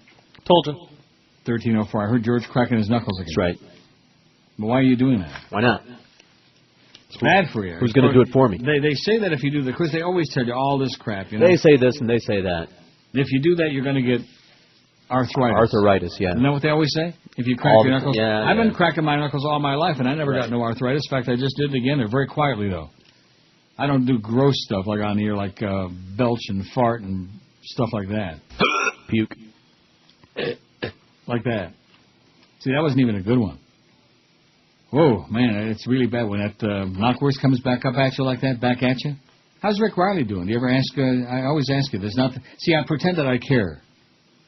Now, that's very bad. I pretend that I care, and I don't. We love Suds, but Rick, now what does Suds say about Rick? What do you mean? In any regard. In other words, is there any bitterness there? Is he resent the fact that Rick always took all the money? Suds and bitterness in the same sentence in the same room? I thought you knew the man. Oh, come on. He's human like everybody else. I bet you he does it, Joyce, every once in a while. Suds is the Buddha. He can walk on water. Little birds land on his shoulders as he walks by. So what the hell does that mean? In other words, he never spoke ill of anybody in his life? I don't believe that. I've never heard it. Get out of here. I've never heard of it. I bet you had negatory things to say about Mr. Ego and about Alex Bennett. I could be wrong about that. He might have had negative thoughts. I've never seen one leave his body or heard. Wasn't that wonderful? Yeah. Well, more power to him. Would it be that we could all be that nice, you know? Mm-hmm. I don't want to be nice. It's like Bill Vines once said to me at IOD, long before they hired me. In fact, he was trying to hire me. We were having lunch. And he said, wouldn't you like to be like Sandy, Peyton, Neil, everybody like you? And I said, you know something? I don't want to be like Sandy. I don't want to be nice. Because if everybody likes me, I'm boring. I'm not doing my job. Bill. And then Bill Vines went off to St. Louis, and eventually I did get hired at WIOD by Mike Disney with that big red nose. Speaking of that, speaking of vulgar sounds. It was very interesting the way that materialized, you know. It was just a whole bizarre unraveling. And, of course, that seems like 4 lifetimes ago, doesn't it? Sure does. I don't really remember all that much about it. I remember the studio. I remember all the carts. I remember Tim, what's his name, the engineer that came up with the DCS. It wasn't Mitch Ween. It was Tim Bean. Yeah. On one of the days when he was being like more human. He always hated me like poison since the I&Z days. I don't know why. You mentioned that. Yeah, he hated me because somebody got left there. I didn't get him fired. I never get anybody fired. But one of the engineers, a kid named David, he was a really, really nice-looking kid, too. Hey, David. But not anymore, he's not. But anyway, he got panicky because I was always ripping the engineers, as I do, and he left and went off to Tampa or somewhere. He just couldn't take it. He was a wuss, you know. And so Tim Bean held it against me for a long time. And then all of a sudden, toward the ass end there, he became rather friendly. Like he would actually speak once in a while. Mm-hmm. And he's the one that found us this great DCS thing. It's got like all kinds of really good stuff in it. Oh, yeah. Oh, hey, wow. What? Well, that's seeped out. That'll happen. Oh, at times when you least expect it, trust me. Mm-hmm. And especially when you're fat, you know. I'd rather be sleeping than seeping, I'll tell you that. 1307 on the poll, man. It's award-winning, and Chris had it right and I had it wrong. When I'm wrong, you know. Just like playing some of those disgusting bits that definitely don't belong. Ain't no folk sounds anymore. She blows, yeah, like that. It's a little bit too harsh over the top. So they say. We don't believe that. And I certainly don't believe that. In fact, maybe tomorrow I might play it a few times. Baby. Dancing with the Stars live. Apollo Ono and his partner missed a perfect score by 1 point for their too sexy cha-cha. Yes! Yes! Oh! Yes! Yes! Oh! Oh! Oh! It was gyration and launch. It was too raunchy. But don't mind us. We're just having sex. Oh! Dancing with the Stars live. See, there's some things that just really make me downright angry, and that's one of them. I've never watched that show, but I see the promos for it all the time, and it just makes me angry. Why? Because people are watching it, and because they're making a big simus about it, you know. Dancing with the Stars, and there's Larry King out there with his bag and his suspenders, you know, doing all that silly. Uh-huh. Oh, brother. Really sad. I'll tell you something else that's sad. The computer database infrastructure of Sarasota County was attacked by a notorious Internet worm on the first day of early voting during the 2006 election, which featured the now-contested U.S. House race between Democrat Christine Jennings and Republican Vern Buchanan in Florida's 13th Congressional District. Once again showing you can't complain about honest elections in Florida because we don't have any. In the early afternoon hours on Monday, October 23, 2006, an Internet worm slammed into the county's database system, breaching its firewall and overriding the system's administrative password. I need to see how long that bit is, by the way. Deadbeat. Good. 2 minutes. I just thought I'd check that out. The havoc brought the county's network and electronic voting system, which relies on it, to its knees. Oh, is that like as in the bee's knees? Sure. As Internet access was all but lost at voting locations for 2 hours that afternoon. Voters in one of the nation's most hotly contested congressional elections were unable to cast ballots during the outage since officials were unable to verify registration data. An incident report filed by the county explains the intrusion and temporary havoc wrought by the virus. According to a 2-page report examining an October 2006 outage, a server on Sarasota County's database system was attacked by a variant of the SQL slammer worm. Oh, God, look out for the slammer worm, baby. Once infected, as the report details, the server sent traffic to other database servers on the Internet, and the traffic generated by the infected server rendered the firewall unavailable. In a separate document, titled Conduct of Election Report, Sarasota County General Election, November 7, 2006. There are 2 different Internet service outages mentioned, though the viral attack described in the Sarasota County Database Security Team's report, the attack that was presumably the source of one of those outages, is not described or even mentioned specifically in that report. It's still unclear what the second incident referred to in that report may be. The SQL slammer worm, commonly known as Slammer, we got the hammer, they got the slammer, was discovered in 2002. In January 2003, when it was first triggered, the virus brought Internet systems down across the world in a matter of minutes. Do we remember that? No. I don't. Though most systems vulnerable to the attack have since been patched by a fix provided by Microsoft prior to the initial 2003 attack. Don't we just love Bill Gates? No. Oh. The Sarasota County machine that was attacked and subsequently spread an infection that overtook the network infrastructure was completely unpatched. Essentially, it was missing 5 years' worth of security updates according to the October 24th, 2006 incident report. I mean, why should we be worried about things like that? I mean, you'd only worry about that if you want to make sure you had an honest and fair election and count, stuff like that.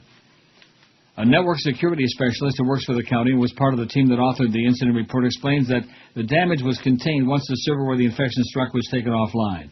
He believes that beyond the initial damage and the ensuing 2 hours during which the system became largely unusable, temporarily making it next to impossible for elections officials to verify residency of voters, there was no lasting effect on the voting systems used in the 13th district's election or in other races in Sarasota County. But questions remain about whether the incident was disclosed to the parties challenging the election via discovery. In several previous instances, documents believed relevant to the case were found to have been withheld from the plaintiff's attorneys by the Sarasota Election Supervisor's Office. How do you like that? You don't think they're fixing elections in Florida, do you? Only as you often think they're as they holding can. things back?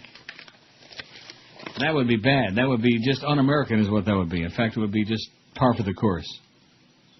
Okay, let's take a look at this poll cat. Now, don't forget to change that poll this afternoon. Can I count on you to do that? Or? Yes, you can.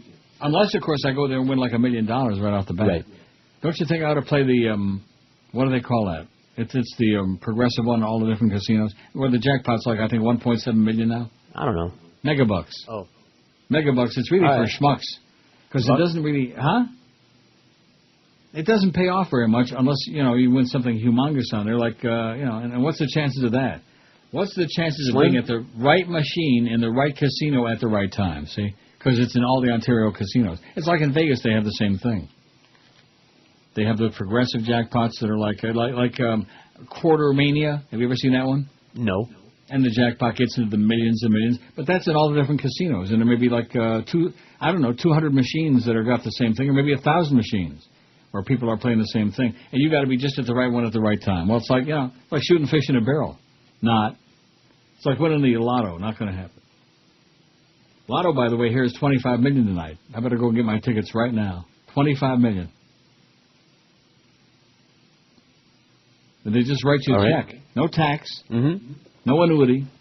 And the Canadian dollar now is like 92 cents against the American, which really frosts my ass, by the way. That is so unacceptable. 92 cents. So it's almost like even Steven. So it would be like, if I won it, that would be $25 million. And what do you think I would do if I won the $25 million? You think I would come down here and start... I think you would retire. Retire? I wouldn't even come back for one last show, Everybody's always saying, oh, boy, that one last show, that would really be hot. Yeah. I got something hot. You. 1,318 votes in the pool. I'd come out there. I'd be down there handing out money like Rockefeller.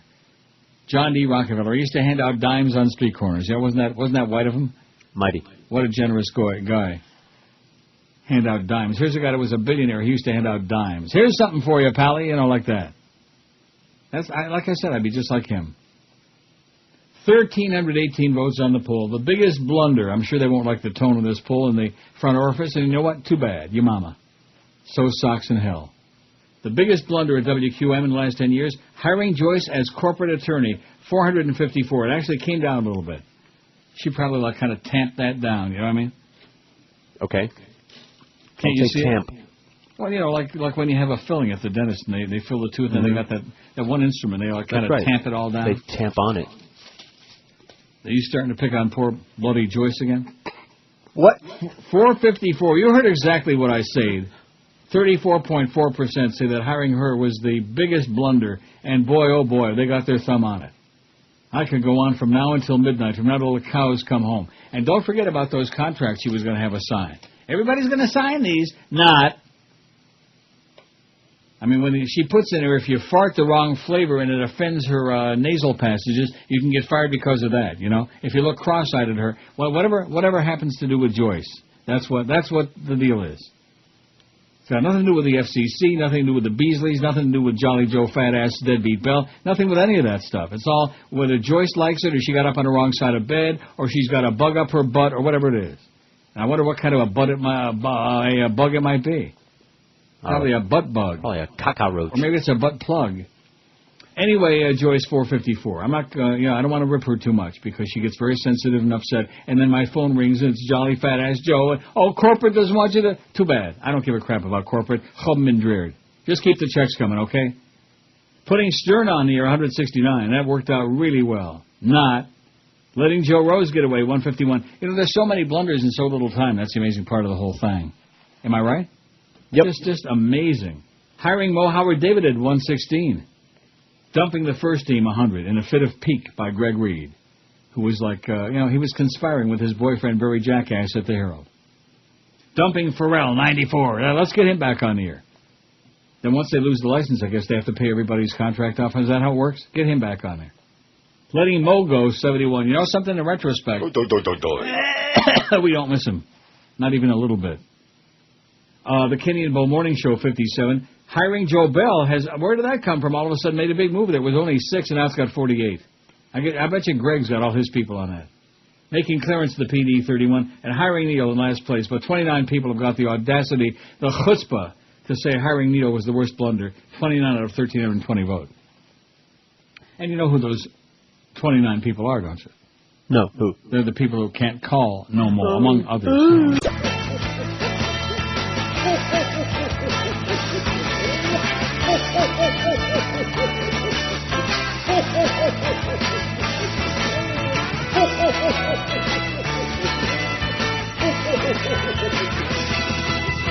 Down in Miami, where the losers all go, there's a big fat bastard named Jolly Joe. He manages a radio station. See, you screwed me all up with that. Bye. No, not yet. The best talent. You screwed me all up with that short rejoin. See, now it'll work. What? No, that was good. You messed me up with that little Marlins one. Great. Remember when you used to be able to grab the record player? Plus, this is my favorite part of the bit anyway.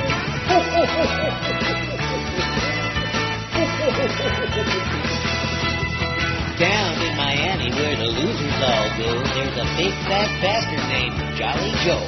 He manages a radio station there, and when it comes to paying bills, Joe don't care. Daddy Joe, man, what a baby, Daddy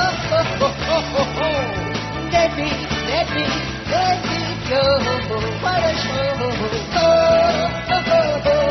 Daddy Joe. Joe's quick to point out that Beasley Greed has a spending freeze. Cracker, please. I'm not the only one who's being left with no choice but to leave on your desk a steaming pile of joys. Daddy Joe, man, what a baby, Daddy Joe, Daddy Joe, Daddy Joe. I'm looking forward to seeing Deadbeat Joe on the corner of Jog and Palmetto Park Road. Yes. Walking through the traffic with a cardboard sign that says, I'm a deadbeat bum. Can you spare me a dime? Daddy Joe, your car's gonna get rough. Debbie, I hope they foreclose on the home. Deadbeat Joe. You blow. Bye.